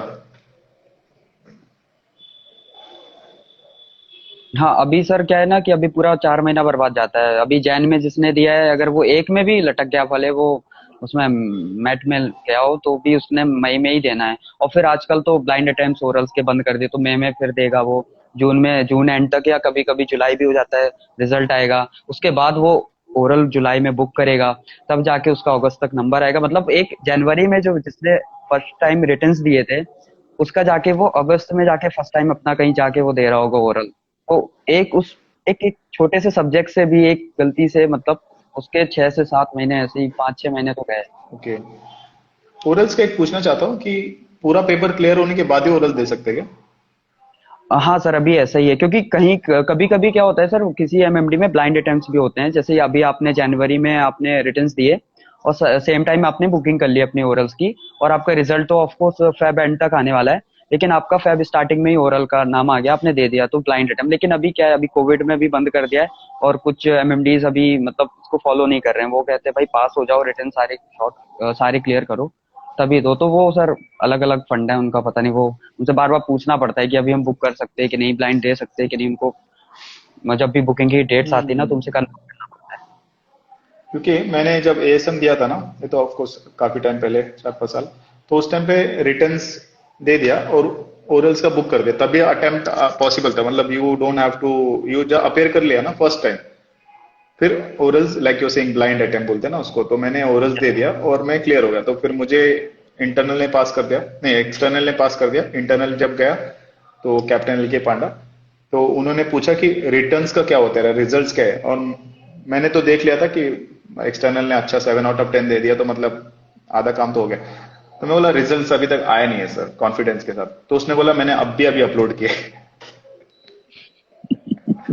बोलता है अगर तू रिटर्न्स में पास है तो तू पास, अगर तू रिटर्न्स में फेल हो गया तो नेक्स्ट टाइम। फिर मैं बोला सर मैं पास है, कॉन्फिडेंस, क्योंकि आज ही मैंने सुबह एक लाइव करके मैं बोला कॉन्फिडेंस बहुत जरूरी है, चाहे वो सेकंड मेट्स हो मास्टर्स में, तो कॉन्फिडेंस इज की। तो मैं बोला कॉन्फिडेंस है, पास हो जाएगा। ऑफकोर्स मैंने श्योर था मैं पास हो जाएगा, मतलब 100 आउट ऑफ 200, इतने तो बुरे दिन आगे नहीं है कि 50% भी ना हो पाए। तो उसने खोला देखा तो अच्छा खासा 120 प्लस आया था। बोला तो ढूंढ के मैं एक्चुअली, मैं ऐसे फिंगर क्रॉस करके देखो सर वो उधर मेरा नाम है पास कर। बट अगर फेल हो गया रहता, चलो उस टाइम पे क्या होता, मुझे फिर रिटर्न्स वापस देना पड़ता। रिटर्न्स पास होने के बाद ही ओरल दे सकते हो। तो जो एक एग्जाम देने का जो एक स्ट्रेस था ना, जो एक साल में क्लियर हो जाता था सेकंड में, अभी वो बाय डिफॉल्ट 2 2.5। और अगर उस टाइम पे बंदे ने अगर रिटर्न्स में फ्लंक किया हुआ है, अटेम्प्ट पे अटेम्प्ट, तारीख पे तारीख उसको मिलती जाएगी, और तब तक उसका ओरल उतने डिले हो, तब क्या होगा ना, जो बंदों ने पढ़ाई किया, ठीक है, वो प्रमोशन भी हो जाएगा उनका, वो 1 2 साल आगे निकल जाएंगे। Exactly sir. मैं सर आपको अपना एक्सपीरियंस बताता हूँ, जो अभी आप रिटर्न्स को लेकर बता रहे थे ना सर। कि आई वाज लाइक कि मैंने अपने सारे कोर्सेज नहीं किए थे, मैंने आके सिर्फ ये एमएफए वगैरह ये 3 कोर्सेज किए एंड फंक्शन किए, और फिर मेरी प्लानिंग थी कि मैं रिटर्न दे के बाकी जिम जैसे आर ओ सी अरपा ये सब बाद में निपटा के फिर ओरल दूंगा। तो मैंने रिटर्न दिए, मैंने मुंबई मासा से फंक्शन किए, बट अपना जो वो रहता है ना वो फाइल वगैरह सबमिट करते हैं हम लोग, तो वो मैंने आके हम्म। दिल्ली में किया एमएमडी में, कि मुझे क्योंकि घर के पास भी था तो मैंने सोचा कि ये भी 4 महीने का निकाल दिए इधर आराम से देंगे। तो मैंने रिटर्न फिर यहाँ से दिए आके। तो फिर मैं मुंबई वापस गया जिम डिसिस करने, और जिम डिसिस करके मैं लौट रहा था, और मैं मेट्रो में था और मेरा एक फ्रेंड भी था, और सडनली वो देखता है कि ग्रुप में व्हाट्सएप में कि रिजल्ट आ गया है। तो वो मुझसे कहता है रिजल्ट आ गया है। तो मुझे मतलब पेपर अच्छे गए थे, बट ये भी होता है कभी डर लगता है ना कि पता नहीं क्या होगा, ये वो एमएमटी एग्जाम फर्स्ट टाइम दिए हैं, पता नहीं क्या होने वाला है, तो एक थोड़ा डर अंदर रहता है। तो मैंने उसको बोला कि मैं तो नहीं चेक करूंगा, मेरा तुम ही चेक करो। और मैं मेट्रो में था, हम दोनों मेट्रो में थे एक्चुअली दिल्ली में, और मैं घर आ रहा था, शाम हो गई थी, 6-7 बजे हुए थे। तो उसने देखा मेरा नाम, उसने 6 रिटर्न्स रहते हैं, तो उसने पहला बोला पास, पास, पास, पास, पास। तो जैसे ही उसने छठवां पास बोला, मैं मेट्रो में चिल्ला दिया चल के, और सामने आंटी अंकल लोग बैठे, वो सोच रहे क्या हो गया। तो वो जो खुशी होती है, जो वो जो छठवां पास सुनने की, तो फर्स्ट टाइम में एक्चुअली वो बहुत ही अच्छी होती है, मतलब सीरियसली।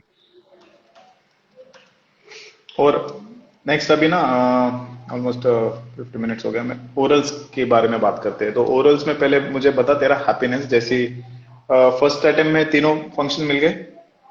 नहीं एक्चुअली में सर, मैंने क्या किया था कि मैंने जनवरी में के लिए मैंने बुक किया, बट मैंने ओनली 2-3 ही दिया, मैंने 1 अटेम्प्ट दिया ही नहीं, मतलब फंक्शन 1 का दिया ही नहीं।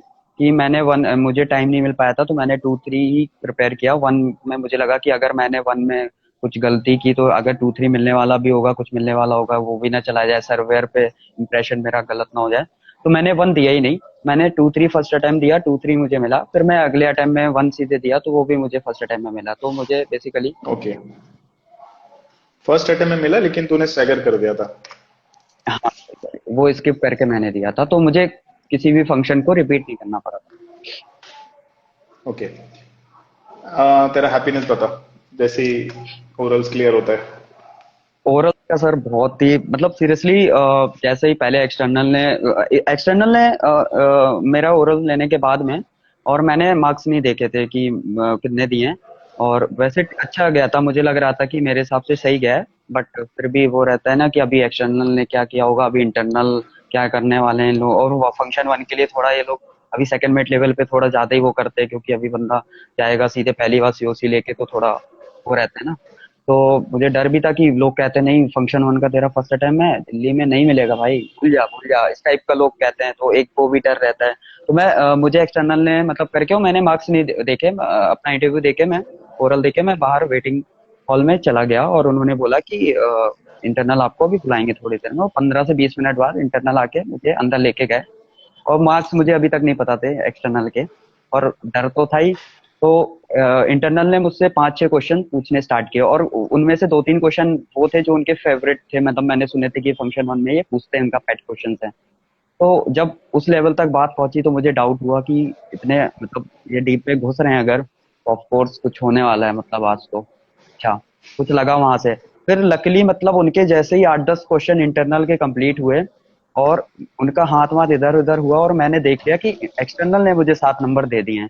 अब एक्सटर्नल ने 7 दे दिए हैं, और इंटरनल मुझसे 10 क्वेश्चन पूछ चुका है, तो मैं ऑलरेडी सोच रहा था कि 98% तो मैं बन चुका हूँ अभी। लेकिन अभी इंटरनल रुके नहीं रहे, क्योंकि वो उनका भी था कि भाई इसका फंक्शन 1 फर्स्ट अटेम्प्ट है, लेकिन एक्सटर्नल ने भी पास किया और मेरे भी आंसर सही कर रहा है, चलो 2-4 क्वेश्चन और ट्राई करके देखते हैं।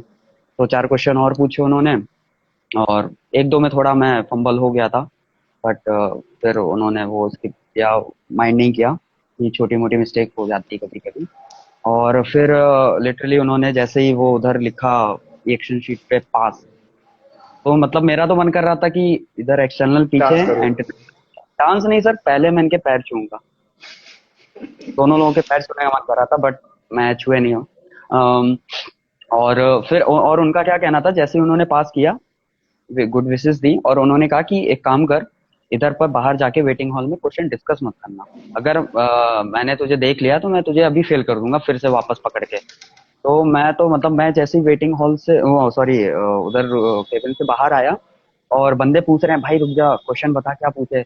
और मैंने अपनी बैग उठाया और बैग की मैंने चेन भी नहीं बंद की, मैं उस डर से मैं ऐसे चलते चलते जितना क्वेश्चन एक आध बोल पाया मैं सीधे बाहर। मैंने कहा मुझे फेल नहीं होना आज, मैं सेकंड मिनट बनाऊं बस। Awesome awesome. ओके तो ओके, मैं मतलब भी मतलब कि ये कह सकते हैं कि 10 मिनट तक मैं शॉक था। फिर 10 मिनट के बाद मुझे फिर लगा, फिर मैंने कॉल करने स्टार्ट किए घर में फ्रेंड्स को, ये सब 10-15 मिनट तक मैंने खुद में ही सोच रहा था कि हाँ मैं बना हूं ना आज। एकदम स्वैग आ जाता है ना फिर एग्जैक्टली सर। अरे फिर पास होने के फोन कॉल, बाद। फिर आप डालते हैं ना status finally second mates and all, तो फिर जो एक वो आती है ना मतलब पहली बार की पहली सीओसी की वो है, तो मतलब उसका मजा ही कुछ और था। वो दिन तो सर औसम था। मैं mates, second mates, mates, masters तीनों है ना, तो तीनों का एक्सपीरियंस याद है। तो सेकंड मेट्स में जैसा तूने बोला ना पहली सीओसी है, उस टाइम पे जो हैप्पीनेस है ना, वो so called as long term memory में ना हमेशा इनबिल्ट हो जाते हैं, वो हमेशा याद रहेगा। मेट्स का इतना मतलब मेट्स का एक्चुअली सिलेबस बहुत ज्यादा है। मैं अभी तो मेट्स का जब यस। करेगा ना बहुत ज्यादा सिलेबस है। अरे ये सब ठीक मैं है। देखता था जब लाइब्रेरी में पढ़ते थे ना, तो मैं अपने स्टेप कर रहा हूँ और वो लोग पता नहीं अलग कई सीएल दुबे पता नहीं कौन कौन सी करते थे, तो मैं वो देख के परेशान हो रहा हूँ कि यार अभी तो ये इतने नहीं कर पाए हम लोग, और क्या होगा। तो फिर वो लोग उन लोगों ने मुझे बोला अचीवमेंट वालों ने कि भाई पहले सेकंड मीट कर ले, जब इधर आएगा तो ये हो जाएगा, स्टेप अभी बाय उधर स्टेप, ध्यान हाँ दे। Step by step. Second minutes की खुशी एक अलग होती है, और एक मास्टर्स की खुशी करने का जो हैप्पीनेस रहता है ना, वो भी एक अलग ही लेवल रहता है कि बस इसके आगे और कोई पूछने वाला नहीं है अपने को। तो ओरल्स के लिए मैं अपना एएसएम का एक्सपीरियंस बताऊंगा, मेरे ओरल्स का बाद में। तो ओरल्स के लिए जो उन सर्वेयर्स के पास ना एक शीट रहती है, एक चेकलिस्ट रहता है, वो स्टैंडर्ड रहता है, वो आई थिंक इजीली अवेलेबल है। Yes sir. तो उसके हिसाब से surveyor has to go through that same sheet, और उसके हिसाब से या grading, and you don't have to be 100%, वो एक ग्रेडिंग रहता है, 6 out of 10, border line yes sir. 7 out of 10, very good. तो कोई भी 9 आउट ऑफ 10 अगर है तो बॉस वो तो इंटरनल तो ऐसे ही पास कर देगा। तो ऐसा नहीं कि पूरा आंसर करना है, you you are bound to make mistakes, ठीक है। कोई सब अपना सुंदर पिचाई सब कोई सब कोई इंटेलिजेंट नहीं होता ना। रिक्वायरमेंट ही अपने 60% है, अगर ऐसा होता तो। बट कभी कभी आई डोंट नो, समहाउ मुझे लगता है जो 60% का जो रिक्वायरमेंट है ना, ये गलत है। जो जिस लेवल के पढ़ाई होता है ना सेकंड मेट्स में, मेट्स में, अभी मैं मेट्स का जब मैं पढ़ाई कर रहा था ना, मुझे याद है सुबह से शाम मैं अपने टेबल पे पढ़ता था बुक्स लेके, फिर वो टेबल पे सो जाता था, फिर उठता था पढ़ता था, टेबल पे खाना पीना पढ़ता। तो और मेरे साथ मेरी वाइफ है, और हमारे कपल फ्रेंड्स थे, एक आईएम से और दूसरा एनआईटी से। तो आईएम अहमदाबाद बंदी थी ना, वो देखती थी मुझे ऐसा पढ़ते हुए सुबह शाम, 7 दिन से ऐसे ही मैं पढ़ रहा हूँ, टेबल पे सो रहा हूँ, टेबल पे खाना पीना ये सब इधर ही हो रहा है। वो बोलती इतना हमने आईएम में भी कभी पढ़ाई किया नहीं। मैं उसको ये बोला कि बॉस मर्चेंट नेवी पता नहीं कहाँ से इसको 60% का रिक्वायरमेंट है। मेट्स में फेज 1 में इतने सारे पेपर, फेज 2 में इतने सारे पेपर, ओरल एग्जाम्स में कुछ भी पूछ सकते हैं, जो आउट ऑफ सिलेबस वो भी पूछ सकते हैं। पूछते तुमने क्या किया, टैंकर किया, केमिकल टैंकर किया। ओ मैं बोला आज तो फाड़ देंगे। बोलता ठीक है गैस के बारे में बताओ। तो ये सब अपना है। इस मामले में यूके थोड़ा सा स्टैंडर्डाइज है, बट अभी इंडिया ऑफ कोर्स, इंडिया में एग्जामिनेशन सिस्टम बहुत सुधर रहा है और काफी इम्प्रूव हो अभी गया है। तक जो जैसे कि मैंने दिल्ली एमएमडी से दिया है, तो मैं तो कहूंगा कि दिल्ली एमएमडी में जो सर्वर्स हैं मतलब ये कह सकते हैं कि वो पुराने जमाने वाले एक दो हैं उस टाइप के कि घुस जाते हैं ये सब। तो बट अभी ठीक है इधर, मतलब इतना कि आराम से जो हम्म। मतलब एक प्रॉपर आपको नॉलेज होनी चाहिए उस लेवल की, अगर उतनी है तो ठीक है। मतलब वो नहीं है कि ये बता दो वो बता दो एक्स्ट्रा का बता दो कि भाई मास्टर का ये बता दो कि वो सेकंड मिड लेवल पे आपको। हाँ एक दो तो कभी कभी हो जाता है ना सर, कभी कभी उनका ईगो हर्ट हो जाता है, तो फिर उधर से भी सिचुएशन मतलब आपका अच्छा जा रहा होता है फिर उधर से आपको रिवर्स आना पड़ता है। मानेगा नहीं, मैंने भी सेक्रीमेंट्स दिल्ली से दिया हुआ है। तो मुझे कैप्टन पीके सरीन इंटरनल, और इंटरनल हाँ एयर। सागर, कैप्टन सागर, हाँ उस टाइम पे आई थिंक और एक्सटर्नल में कैप्टन पीके सरीन नेविगेशन एयर आई। तो एयर आई से किया था मैंने सेक्रीमेंट्स वो एकदम उड़ता हुआ पंछी की तरह। मैंने मॉडल कोर्सेज एचएमटी से किया, क्योंकि चीफ मेट ने बोला था कि एचएमटी बहुत अच्छा इंस्टीट्यूट है। मैं बोला अभी चेन्नई देख लिया। अब मैं दिल्ली में गया फॉस्मा, क्योंकि किसने बोला फॉस्मा बढ़िया इंस्टीट्यूट है। जैसे गया फॉस्मा में तो सील हो गया, तो फिर मजबूरी में एआरआई से करना पड़ा। एआरआई में तो अटेंडेंस मतलब था उस जमाने में, आओ जाओ कुछ फर्क नहीं पड़ता। पढ़ाते थे लेकिन कोई बैठता नहीं था, तो फिर सेकंड मिनट्स में मेरा एकदम नेविगेशन छोड़ के बाकी सब मेरा एकदम पुअर हो गया था। ओके, ओरल्स फिर मैंने दिल्ली से दिया, रिटर्न्स भी सब दिल्ली से किया, निकल गया सब ओरल्स। अब मेरा सिग्नल फंस गया था, मॉर्स कोड है ना। ओवर कॉन्फिडेंस, TSR 1 के थे, 3 महीना सुबह शाम डिड्डा डिड्डा किया था, तो 100 आउट ऑफ 100 प्रीसी में। तो सीधा एग्जाम में चला गया, सीधा एग्जाम में, कोई एक दिन का भी प्रैक्टिस नहीं, ओवर कॉन्फिडेंस के सिग्नल है बॉस, 100 टॉपर। फेल। उसमें है ना, नजर आती दुर्घटना घटी, ऐसे ही है ना सिग्नल्स में, थोड़ा सा ब्लिप किया, गया वर्ड उल्टा पुल्टा बन जाएगा। फिर सोचा अभी कोलकाता जाते हैं। कोलकाता से मैंने सिग्नल दिया, तो मैंने पूरा मेट्रो वेट्रो पूरा घूम लिया, कोलकाता भी देख लिया, फिर वापस सीओसी मुंबई से लिया। तो ये था मेरा जर्नी ओरल एग्जाम्स के लिए। पीपल, वो चेकलिस्ट जो है उसके हिसाब से पढ़ो। काफी लोग ने नोट्स भी बनाए, उसी के हिसाब से उन्होंने नोट्स भी बनाए हुए, तो उसको लेके पढ़ाई करो। दूसरा जो तू भी इसमें ऐड करना है, अपना पॉइंट्स देना, ग्रुप स्टडी। 2 या 3 बंदे अपने लेवल से या अपने ऊपर, जिसको एक्चुअल में इंटरेस्ट है, नहीं तो यार 3 बंदे ना बैठ के इधर उधर के फालतू बातें भी करने वाले रहते हैं। करो, बीच में थोड़ा सा ब्रेक लेके इधर उधर चिल मारो, इंस्टाग्राम करो, टाइम पास करो, बट बोलो ओके चलो हो गया, अभी वापस पढ़ाई पे फोकस करते हैं। ग्रुप स्टडी करो, ग्रुप स्टडी में एक बंदा एक दूसरे को क्वेश्चन पूछ रहा है, ये मैं mind mapping technique so called जो मैं करता हूँ ना, वो मैं नहीं पकाऊंगा, बट जो अपन face to face group study करते हैं, तूने भी नोटिस किया रहेगा, वो हमेशा वो याद रहता है। वही चीज तू रात भर ना एक बुक लेकर रट्टा मार या पढ़ रात भर, सुबह अगर कोई पूछ लेना तुझे, तो नींद से तू उठ के तेरे को भी पूछ लेना, तो बता नहीं पाएगा। लेकिन ये अगर तूने किसी को ग्रुप स्टडी में किसी ने पूछा ना, 100% वो तुझे उस टाइम पे ना, you will be able to at least speak half of that. And surveyor को चाहिए कि बॉस इसको कुछ तो पता है, ऐसा भी नहीं कि कुछ नहीं पता है। और कुछ नहीं पता है तो ऑब्वियसली सर्वर को बोलेंगे सर मुझे पता नहीं है, रादर देन बुलशिट मारना, क्योंकि वो तुम्हारा वो पहला या दूसरा तीसरा चौथा पांचवा अटेम्प्ट है, बट वो सर्वर ने हजारों लाखों इंटरव्यूज लिए हुए हैं। उसको मतलब उसको उल्लू नहीं बना सकते तुम, कि ये मैं कुछ भी बुलशिट मार के ना वो उल्लू बन जाएगा। उसने दुनिया देखी है, उसको पता है कि कैसे कैंडिडेट्स आते हैं, सब standard, standard, good, excellent candidates, तो उनको क्लियर अंडरस्टैंडिंग रहता है। एनीथिंग कुछ इसमें ऐड करना है? सर ये ओरल्स के लिए जो आपने बोला ग्रुप के लिए, तो बिल्कुल शॉर्ट एकदम ग्रुप होना चाहिए, मस्त है। जैसे फॉर एग्जांपल आप कार्ड्स करते हो, तो कार्ड्स अभी खुद से क्या करेंगे, बार बार पीछे देखेंगे, उतना मतलब कार्ड्स करने में मजा नहीं आता अकेले। हाँ, स्टार्टिंग में आज आप पढ़ रहे हो, समझ रहे हो, वो आप खुद से कर रहे हो। जब आप प्रैक्टिस के लिए आते हो, तो ऑफ कोर्स बंदा लेकर फिर आपको रैंडमली कोई भी कार्ड उठा के पूछेगा कि भाई ये बताओ वो बताओ, फिर आपकी गलतियां भी निकालेगा कि नहीं तुमने इधर ये गलत किया, ये वो। और आप खुद से अगर सीरीज में कर रहे हो ना, कि ये फिशिंग वेसल के हैं, तो वो 10-15 कार्ड फिशिंग के हैं, तो आपको पता होंगे, आप गलती भी नहीं करोगे। जब वो उन 235 कार्डों में से उठा के रैंडमली पूछेगा और फिर आपसे गलतियां होंगी ना, तो वो बहुत ही मतलब इफेक्टिव होते हैं एक्चुअली में। तो लास्ट के 2-3 दिन ओरल्स के पहले ये फंक्शन 1 के टाइम में ऐसा करना काफी अच्छा है। और जैसे फंक्शन 2 में भी कह सकते हैं कि जैसे मैंने ऑयल टैंकर और बल्कि ही बस किया था, तो मैं और चिप्स का तो ज्यादा कुछ नॉलेज था नहीं, वही डायग्राम वगैरह पढ़े थे बस वो जो है। तो मैंने फिर दोस्त थे जो जिन्होंने प्योर केमिकल टैंकर भी किए थे, कुछ रोरो भी किए थे, तो उनसे थोड़ा बहुत पूछ लेता था, अच्छा रोरो में ऐसा कैसा होता था, तुम लोग क्या लोडिंग डिस्चार्जिंग में क्या रहता है उधर। तो थोड़ा बहुत बेसिक नॉलेज एक ले लेता था मैं, कि तुम लोगों ने जो इस टाइप के शिप्स किए हैं तो उधर क्या है, कि ठीक है मैंने ऑयल और बल्कि का तो मुझे आइडिया है, मैंने वो देखा है, किया है। तो ये भी काफी हेल्पफुल। जैसे मैंने कंटेनर को बोला कि मुझे फंक्शन 2 में कुछ क्वेश्चन कंटेनर के पूछे उन्होंने, तो अभी मैंने ऑफ कोर्स फंक्शन में जब फंक्शंस करते हैं तो उसमें भी कंटेनर वंटेनर सब ऐड रहता है, तो थोड़ा बहुत तो उधर से आइडिया मिल गया। फिर बाकी ये डिस्कशन था दो लोगों के साथ कि हाँ तुमने कंटेनर किया है तो कैसा क्या रहता है, तो उनसे डिस्कस किया केमिकल का, क्योंकि अभी जो ये केमिकल टैंकर है मैं फर्स्ट टाइम ज्वाइन कर रहा हूँ, मैं इसके पहले केमिकल मैंने किया नहीं है। तो केमिकल का भी उससे जो मैंने उस दिन आपको जो बताया था HMD कार्गो वाला सीन, तो उसी बंदे के साथ मैं करता था, तो वही सब बताता था कि वहाँ टैंक क्लीनिंग कैसा रहता है, क्या करते हैं।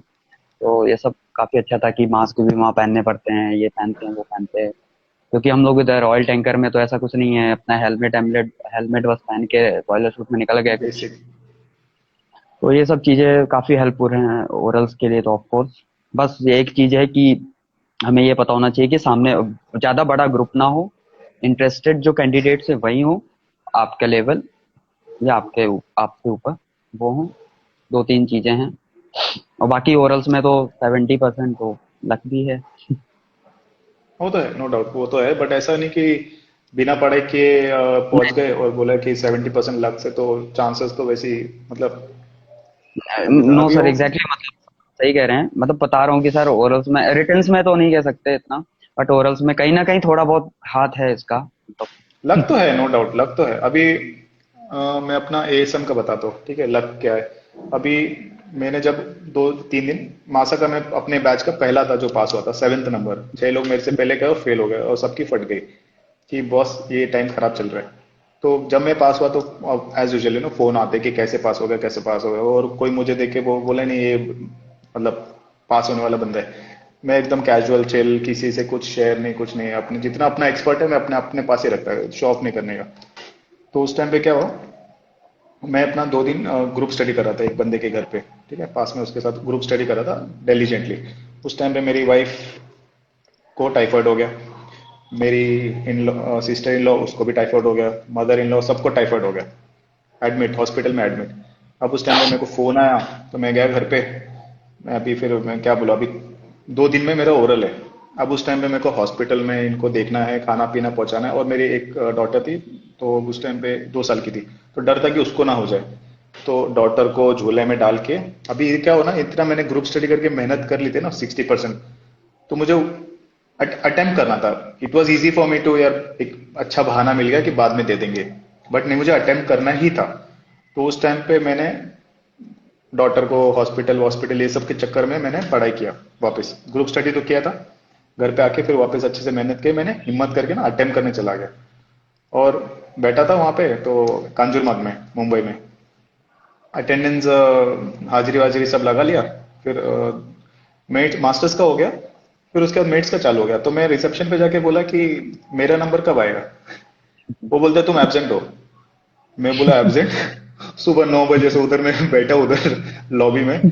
बोलते उस टाइम पे क्या हो रहेगा, उसने आके मेरा नाम वाम लिया रहेगा, उस टाइम पे मैं वॉशरूम गया, और उस टाइम पे कोई जान पहचान तो है नहीं, किसी ने फिर सब वो नहीं किया, तो एब्सेंट मार दिया मेरे को। मैं, और उस टाइम पे क्या होता है ना कि जब तू बैठा है और तेरे से पहले जितने मास्टर सब गए, सब फेल वेल होके आ गए वापस, तो सबसे क्वेश्चंस मिल गया ना तुझे, यू गॉट टू नो कि कौन कौन से क्वेश्चंस पूछ रहे हैं बंदा।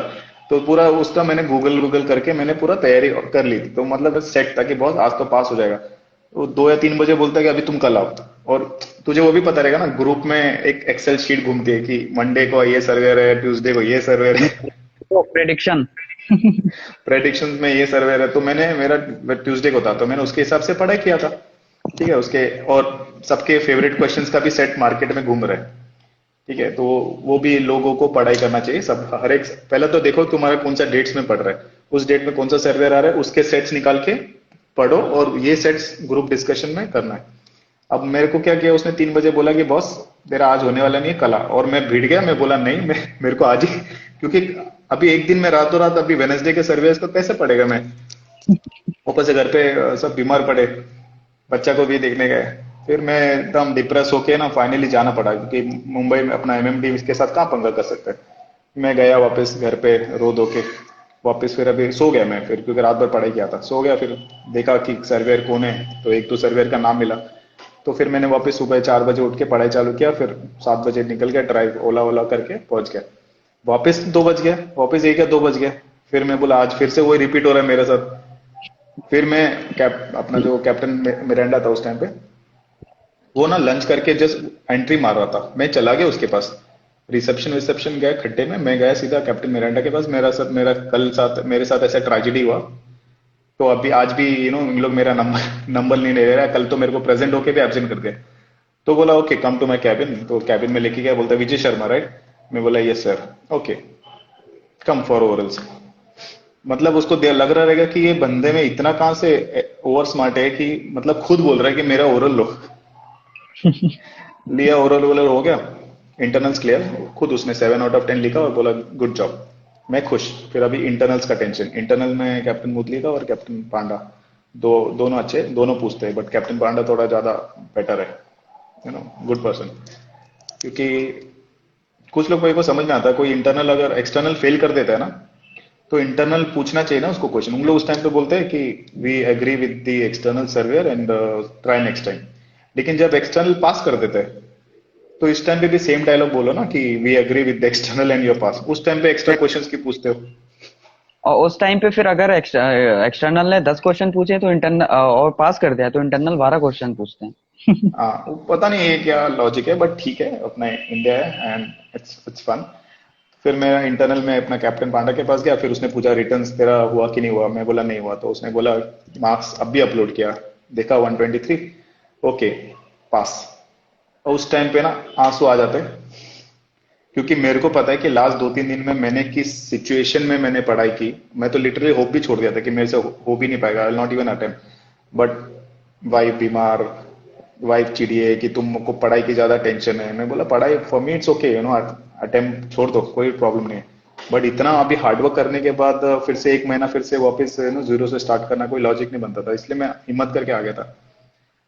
बट पास हो गया, ठीक है। मेरे सब सेकंड मेट सब फर्स्ट शॉट में निकल गए। बट इस टाइम पे जो हैप्पीनेस मिला ना, ऐसे सेम पैर छूने का मन करता उस टाइम पे। बट आई टोल्ड हिम कि यू नो ऐसा ऐसा इंसिडेंट हुआ था मेरे घर पे, but still I had this you know courage to appear for this and I am happy. और पास होने के बाद तो उस टाइम पे रियलाइज हो ना कि हार्डवर्क अगर करेगा ना, it was pure hard work, luck तो था ही ऑफकोर्स, नो डाउट।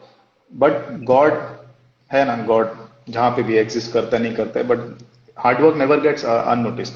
तूने अगर मेहनत किया है ना, तुझे उसका रिवॉर्ड्स मिलेगा ही मिलेगा। तो वो मेरा प्योर रिवॉर्ड्स था। दूसरा एग्जांपल, अभी मैंने इतना लास्ट 2 महीने से जो मैं ये यूट्यूब वीडियोस वीडियोस बना रहा हूँ, उसमें से एक पायलट लैडर का वीडियो इंटरनेशनल अपना वेबसाइट्स पे भी अपलोड हो गया।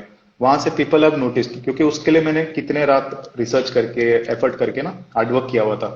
वीडियो एडिटिंग का कोई एक जीरो नॉलेज भी नहीं, इंस्टाग्राम का भी जीरो नॉलेज।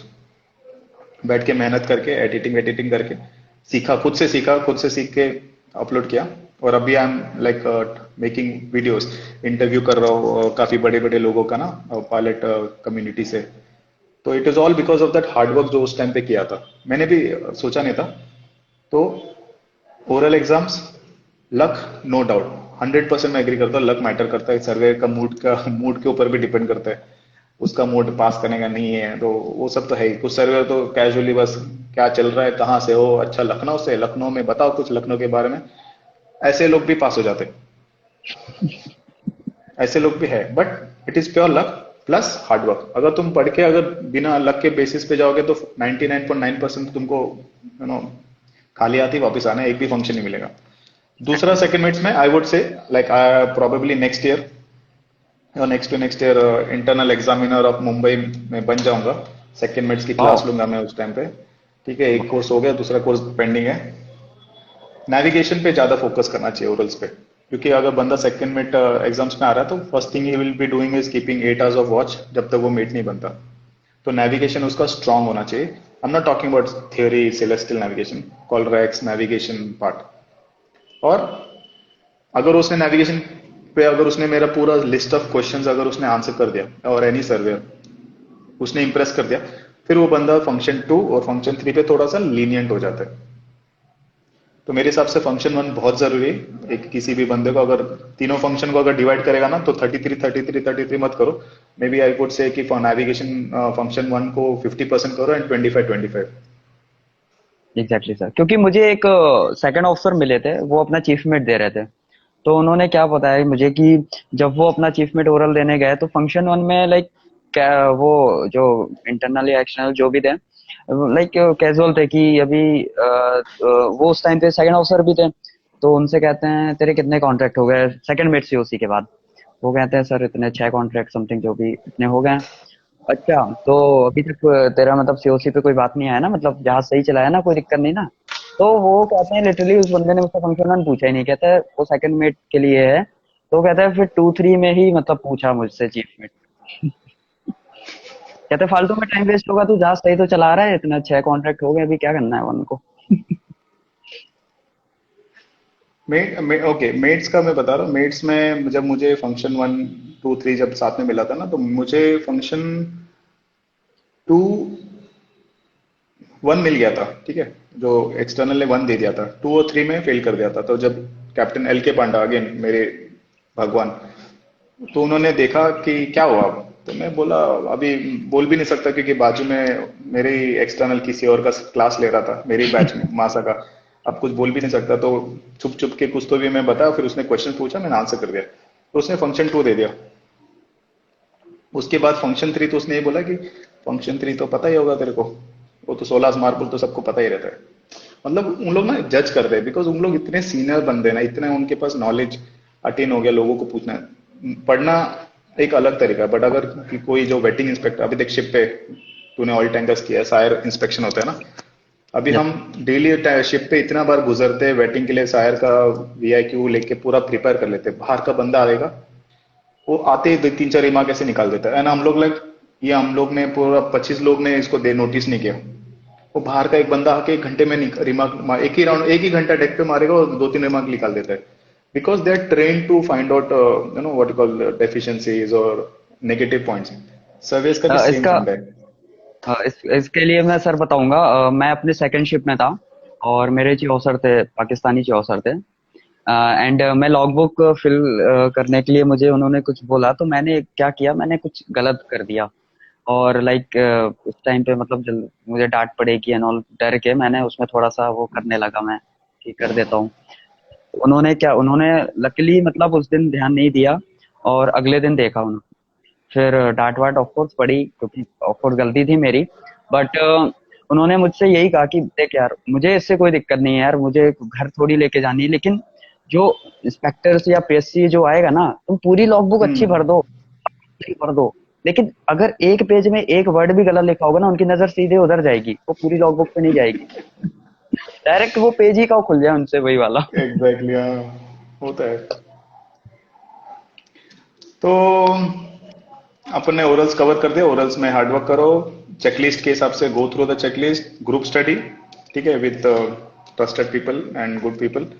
एंड और दूसरा चीज, जिनका पास हो जाता है ना वो हाथ मत छोड़ो दूसरों का। जिसका पास हो जाता है बोलता है अभी मैं I am out, you help the other guys जो तुम्हारे ग्रुप में थे। पास होने के बाद उनका भी हेल्प करो, डू नॉट यू नो छोड़ो कि बॉस मेरा हो गया तो मैं निकल जाता हूँ। ठीक है, अभी एक क्वेश्चन पिकअप कर लेते हैं। स्टेबिलिटी न्यूमेरिकल्स में मेट एग्जाम आई थिंक तूने तो कवर किया। फीस ऑफ मासा यार, कम ऑन यार, तू मासा में फोन लगा, वो तेरे को सेकंड मेट सबका फीस बता देंगे। रिसेप्शनिस्ट वहाँ पे फोन बहुत भी अच्छी है। है सर, उनका पूरा फीस स्ट्रक्चर अवेलेबल है, कोई तो नेट सिर्फ पे ये अवेलेबल है ना आई थिंक। सब कुछ अवेलेबल। इवन आप कोर्स बुकिंग भी ऑनलाइन कर सकते हो अभी वहां पे। एंड मासा में ना मेरा एक फ्रेंड भी यहाँ पे दर्शन सावंत है, वो भी अपना वीएलसीसी वाला, मैं उसको कभी तो भी वीएलसीसी के बारे में टॉपिक डिस्कस करेगा, मेरे को भी जानने का वीएलसीसी के बारे में। तो हाय दर्शन। तो मासा में यार रिसेप्शनिस्ट से लेकर लेक्चरर्स तक ऑफ कोर्स एक दो मिलेंगे जो not up to the standards, but overall it's very good. And this no way I am contradicting any other institute in Mumbai, but हमारा फेवरेट मासा। मैं तो प्रीसी कर रहा हूँ, ये ले भाई, ये प्रीसी कर रहा है, अभी तेरे को टाइम है। अरे तू बाबा जहाज पे जा, 18 महीने पढ़ाई कर ठीक से, अभी बताया ना शुभम ने। फिर जब मेट्स करने आएगा तो शुभम से एक दिल्ली वाला, लेकिन वो मासा आके करके गया। मेरा दोनों हो गया, मतलब मैंने अपना स्टार्टिंग वहां से किया पर खत्म दिल्ली किया आके। H M T also I would say, H M T south में मैंने भी जब किया था ना मॉड्यूलर कोर्सेस, वहाँ पे बहुत अच्छा है पढ़ाई। एनआईपीएम भी अच्छा था एक जमाने में, अभी जो आईएमयू हो गया, तो I would not comment on that. H M T मैंने जो एक महीना किया था जीएमडेस आर ओ सी आर पर मॉड्यूलर कोर्सेज, उस टाइम पे जो पढ़ा वो आज तक, मैं अभी जो ई लर्निंग कर रहा हूँ, ठीक है, मैं तो एक भी क्विज देखता भी नहीं, सीधा आंसर असेसमेंट कर लेता हूँ और 60 70 तो आराम से आ जाता है। बिकॉज बेसिक उस टाइम पे उन्होंने अच्छे से क्लियर किया था। एंड अपना जो बॉस है अपना एच एम टी के ना, I know him since 2008। He ensures, आज अगर तूने फीडबैक दिया ना फॉर एनी रीजन, फॉर खाना या लेक्चर्स या एनीथिंग, वो नेक्स्ट दिन ना उसका उसको रेक्टिफाई करते हैं। तो H M T is also one good institute in Chennai. I am not experience NIPM, बोले तो आई एम यू, तो I can not comment. Kolkata का नो आइडिया, सिर्फ अपना एंड घूमे सर फिरे वहां पे। लाइक या मैंने ये फोस्मा नोएडा है जो, मतलब फोस्मा आई थिंक कलकत्ता में भी है बट मुझे वहाँ का आइडिया नहीं है। बट मैं नोएडा में इधर मैंने 2 3 कोर्सेज किए, लाइक मैंने आरओसी अपना एआरआई से किया। अरपा एंड एग डिश मैंने फोस्मा से नोएडा से किया। तो ऑलमोस्ट 2 ढाई हफ्ते मैं उधर गया। तो उनका मतलब कि जो वहाँ के प्रिंसिपल हैं, मैंने उनको देखा कि लाइक अगर मतलब आप खाना खा रहे हो ना, पर्सनली आपसे पूछेंगे कि खाना में कुछ प्रॉब्लम, आपने बोल दिया सर ये रोटी थोड़ी सी कच्ची रह गई, अगले दिन से स्पेशल आपके लिए अलग से रोटी बनेगी। मतलब सिर्फ ये खाने को लेकर नहीं, हर एक चीज को लेकर। वाईफाई नहीं चल रहा है सर, ये वाईफाई नहीं चल रहा है सर, ये वो। अगले फॉस्मा दिन ही नोएडा। नया वाईफाई सर, अगले दिन ही वाईफाई नया लग गया। एसी थोड़ा सा गड़बड़ कर रहा है सर, इसका टेम्परेचर इतना से ऊपर नहीं जा रहा है, कम नहीं हो रहा, अगले दिन ही वो रिपेयर हो जाएगा। सर ये फैकल्टी में सर ये थोड़ा प्रॉब्लम आ रही है, वो मतलब ये नहीं कि अभी फैकल्टी को सीधे मतलब डांटते हैं कुछ, लेकिन नाइस। कुछ इम्प्रूवमेंट का मतलब आपको मतलब बहुत ही मतलब जीनियस गाय। और काफी ओल्ड है, मतलब काफी उनका एज है, काफी अच्छा एक्सपीरियंस है उनका। बट इस मामले में उन 2 हफ्तों में मैंने ऑब्जर्व किया कि ओके, ओस्मान जो नोएडा फॉस्मा इज। दिल्ली में था, जो फॉस्मा दिल्ली में आई थिंक साकेत में था, इफ आई डोंट नो या कहाँ पे भी था, तो अभी ये इधर हो अब गया क्या, अपना अभी नोएडा में शिफ्ट हो गया? नोएडा 2012 या समथिंग, और अच्छा भी है काफी। मतलब सर क्लासेस मेरे बैचमेट्स हैं जिन्होंने सेकंड मेट्स किए हैं, और अच्छा रिजल्ट का उनका रिटेंस हो रहा है उसमें। तो अगर आई दिल्ली से वुड करना है तो आई अच्छा है। वुड एग्री विथ यू कि मैं मुंबई छोड़ के मैं गया था उधर फॉस्मा। अब उस टाइम पे सम इश्यूज में सील हो गया, तो मजबूरी में एआरआई करना पड़ा, बट आई बिलीव अभी एआरआई भी अच्छा ही होगा। एआरआई भी अच्छा है सर, और फोस्मा नोएडा तो अच्छा है, मुझे कैलकाटा का तो नहीं इतना आइडिया। नोएडा अच्छा है। हम्म। ठीक है, ये अपना इंस्टीट्यूट्स भी कवर हो गए। और क्या है यार, और कुछ बचा? TS Rahaman for GP rating placement, yes, बढ़िया इंस्टीट्यूट है। अच्छा है। कैंपस सिलेक्शन होगा नहीं, अच्छा बट है। एटलीस्ट बंदर ने टीएस रेमन और से किया हुआ है ना, प्लीज। जीपी तो। सर मेरे टाइम में मैं 15-16 में था रहमान में। तो जीपी के काफी मतलब 120 या कुछ के तो बैच बनते थे। तो उस टाइम पे, अभी तो नहीं पता, बट आधे बंदे तो वो जीपी के एंग्लो ही ले जाती थी उस टाइम पे। और जो बचे कुचे होते थे उनमें से 20-30% कुछ छोटी कंपनी है हार्डली, मतलब मुझे लगता है कि उस टाइम पे 20% या 15% जीपी के बंदे ऐसे लगते थे मुझे, जो कैंपस प्लेसमेंट नहीं हो रहा होगा।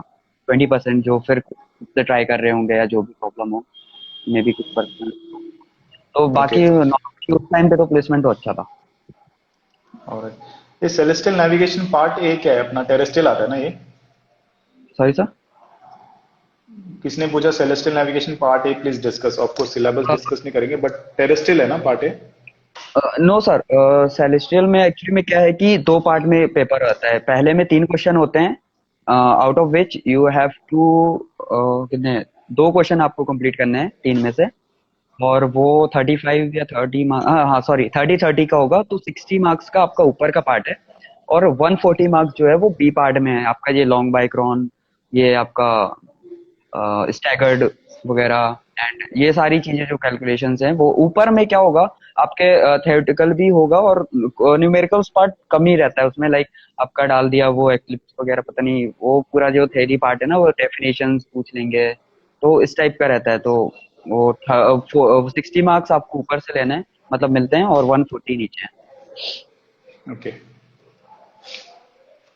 बाकी लॉन्ग बाय क्रॉन, इंटरसेप्ट और हमारे पास अगर किसी को इंटरेस्ट है तो फिर मैं सिखा सकता हूँ, या उस पर वीडियो बना दूंगा, बट उसके लिए मुझे डीएम करो, बताओ। अगर मेजोरिटी रहेगा तो फिर मुझे उस पर वापस बैक टू स्कूल पढ़ाई करके फिर मैं वीडियो बना दूंगा इजीली उसका।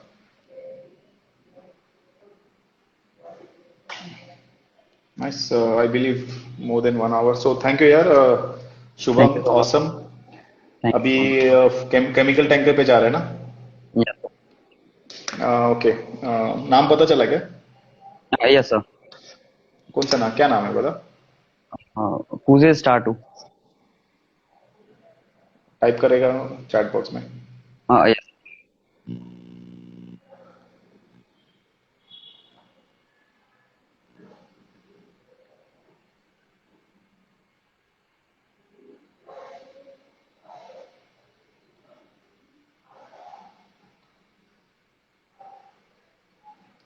कूजे।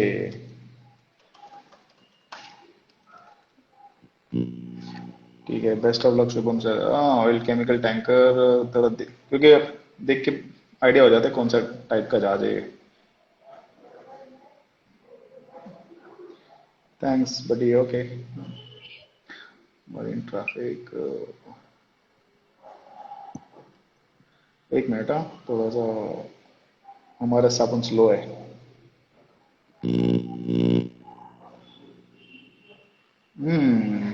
ये तो एकदम बढ़िया भाई। 2020 बिल्ड। सितंबर। सर लकीली एकदम फर्स्ट टाइम ऐसा मैं अभी तक स्क्रैप वाले जहाज में मतलब गया हूँ हर बार एज अ कैडेट। ये अलग डिस्कशन है, बिकॉज कोई अगर खिस के या रगड़ के, ठीक है, ठीक है, उस टाइप पे अगर उसने कैडेटशिप में घिसा हुआ है ना, मेहनत किया है एग्जैक्ट। स्क्रैप शिप्स पे, ओल्ड शिप्स पे, जब वो नए शिप पे आएगा ना तो उसने वर्स दिखा हुआ है, तो वहां पे उसका परफॉर्मेंस एकदम, यार boss I have seen worse. मतलब कंप्यूटर से तू वॉल ओपन ऑपरेट क्लोज कर रहा है ना, क्लिक किया ओपन हो गया और एक्चुअली में ओपन हो गया, बट तुझे याद आएगा कैडेटशिप में कंप्यूटर क्या, हम जाके उसको मैनुअली जाके पंप लगा, इमरजेंसी पंप लगा के खोला हुआ है तूने, तो उस टाइम पे लाइफ इजी हो जाती है। वही अगर नया शिप का वाला जो कैडेट या जूनियर ऑफिसर होगा ना, जब उसको गलती से बंगाल शिप में भेज दिया जहाँ पे बहुत प्रॉब्लम्स और चैलेंजेस है, यस फिर सर। उसकी लग जाएगी फिर। तो इसलिए अच्छा है मैं तेरा सर ये शिप। मेरा जो सेकंड शिफ्ट था ना सर, मैंने वहां पर 6.5 महीने किए थे और लिटरली मतलब बहुत ही हेक्टिक था। 6.5 महीने के बाद मुझे लग रहा था कि पता नहीं क्या होगा। और जीवन में मतलब 2 शिफ्ट कर चुका था, वो मैं दूसरा था, मुझे कभी शोर लीव भी नहीं मिला था। और गल्फ में थे एक्चुअली, में ऑयल टैंकर था, एसटीएस करते थे और मतलब कंटिन्यू ऑपरेशंस और एकदम गर्मी वर्मी, शिफ्ट पूरा खत्म है मतलब। बड़ा साहब इज लाइक कि भाई ये फ्लोटिंग बॉम्ब है, पता नहीं अभी इधर क्या कब क्या होगा, तो भरोसा मत रखो। एसी वेसी भी बहुत मतलब टोटली वो स्क्रैप टाइप का ही था। उसको बाद में 1 साल बाद ही हटा दिया। तो वहां पर 6.5 महीने करने के बाद फिर से जो मेरे पहले चीफ ऑफिसर थे उसमें, पाकिस्तानी, वो फिर से आए थे मेरे साइन ऑफ के टाइम। और लिटरली उन्होंने बोला मुझे कि शुभम, तूने इधर 6.5 महीने बहुत अच्छे से निकाल लिए हैं, अभी ये तेरी लाइफ के लिए ना हमेशा काम आएगा। अब जिंदगी में तू दुनिया के किसी भी जहाज पे चले जा, अगर ये जहाज पे कर ले, क्योंकि मेरी वो कंपनी का सबसे खतरनाक जहाज कहते थे उसको उस टाइम पे, क्योंकि उसका नाम सुन के लोग जाना ही को मना करते थे। तो जो पब्लिक थोड़ी होती थी कि ओवर टाइम, क्योंकि वहाँ सिर्फ एक ही अच्छा पॉइंट था कि पब्लिक को वहाँ ओवर टाइम ज्यादा मिलता था, तो इस वजह से वही लोग थोड़ा जाते थे। तो इसलिए वो उन्होंने बोला कि बस इधर 6.5 महीने हो गए, अब तू टेंशन मत ले, अब तुझे जहाज का प्रॉब्लम नहीं होगा। मैं तो ये तेरा शिप है ना, ये ऑलमोस्ट 5800 डेडवेट वाला है, मतलब ये छोटा वाला केमिकल टैंकर है, तो ये type two I believe, type two वाले या केमिकल्स कैरी करता होगा। रोलिंग पिचिंग बहुत होने वाला है इस पे। एग्जैक्टली सर अभी यस। शॉर्ट वजह से रोलिंग। अभी इसको मिला हुआ है बड़ा थोड़ा 3-4 दिन का, अदरवाइज इसके एक एक दिन के ही हुए जिससे अभी तक। तो लास्ट 1-2 महीने के मैंने चेक किए थे। अभी तो इस पे है ना, आई थिंक 10 पहुंच रहा है अभी। इसको मिला हुआ है हार्डली 3-4-5 दिन वॉइस कर ले रहा है अभी इस टाइम से। Short voice. शॉर्ट वॉयजेस, हाँ ठीक है, बट ये अच्छा एक्सपीरियंस है इसका। ब्रिज ऑलमोस्ट ब्रिजिंग तक कवर्ड है, तो लेटेस्ट शिप है, एडवांस्ड है ये। एग्डिस मीडियम। एग्डिस भी सर मेरा फेवरेट है, मतलब जो मैंने अभी तक 3 एग्डिस किए हैं, और मेरा जेआरसी फेवरेट है और मुझे जेआरसी मिला है। ये मेड इन कौन सा है शिपयार्ड, चाइना, कोरिया? टर्की। वाह। ओनर मैं भी बोला ना, टर्की। तेरी ये स्माइल देख के ना तेरे को ही जहाज मिला हुआ है भाई। अच्छा है, अच्छा है, बस वही ज्यादा आई थिंक एक ही प्रॉब्लम है, थोड़ा भी झटका मिल गया ना तो इसकी तो ये तो पूरा हिल जाएगा, बट और सर मेरा बस मेरा सी में एक ही नेगेटिव पॉइंट है कि मुझे सर सी सिकनेस बहुत होती है। अगर थोड़ा सा 5-10 डिग्री 15 डिग्री हुआ ना, तो मैं तो खो जाता हूँ, खाना पीना बंद हो जाता है। इवन मैं बड़े जहाज पे भी था और बीच में मुझे 2-4-10 दिन रफ वेदर मिला, तो मैं 2-4-10 दिन मैं कैसे क्या खा के रहता था पता ही नहीं है। मेरा बस उधर से ही हालत खराब हो जाता है थोड़ा। यहाँ पे होगा देखो। मैंने जब कंटेनर्स 300 मीटर छोड़ के, जब मैं इसी 120 मीटर वाले लेंथ पे शिप पे गया था ना, केमिकल टैंकर, मेरा पार्सल केमिकल टैंकर था उस टाइम पे, और यूएस मेक्सिको का रन था, गल्फ, ठीक है, गल्फ, 2 दिन का सेलिंग। अब 2 दिन उसमें भी रफ वेदर थोड़ा भी मिल गया ना, जो हिलता था वो शिप, मेरी हालत खराब, क्योंकि सी सिकनेस का प्रॉब्लम नहीं था मुझे। कंटेनर्स पे बहुत सी अपना रफ वेदर, पहले बल्क कैरियर पे तो अपना ये मिल गया था, टाइफून मिल गया था, ठीक है, तो अच्छा था, मतलब बॉडी ट्यूब, बट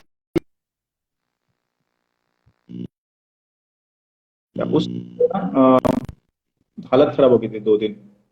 तो और प्लस कैप्टन बोलता ब्रिजिंग पे जाओ, फ्रेश एयर लो, और जैसे ही बाहर जाओ ना तो माइंड में ये रहता कि कितने सारे पीवी बॉल्स से पता नहीं कौन कौन सा केमिकल रिलीज होके बॉडी में घुस रहे हैं। तो वो अलग ही टेंशन था। बट बॉडी एडजस्ट हो जाता है, एक किसी को भी ना डर, बॉडी एडजस्ट हो जाता है। ठीक है, तो ये है। चल फिर यार, ऑलमोस्ट 1.5 घंटा मेरे को लगा। Sorry sir. अभी भी काफी व्यूवर्स है, अपन काफी सारे टॉपिक डिस्कस करते हैं, but will keep it for next time. So thank you again Shubham thank you for so much sir. And मैं इस वीडियो को सेव कर देता IGTV पे। ओके। चलो guys, thank you so much for watching, thank you for listening to our बकबक, some knowledge, थोड़ा मस्ती, fun, will have it again some time later. So चलो, thank you bye bye. Sir bye bye, take care.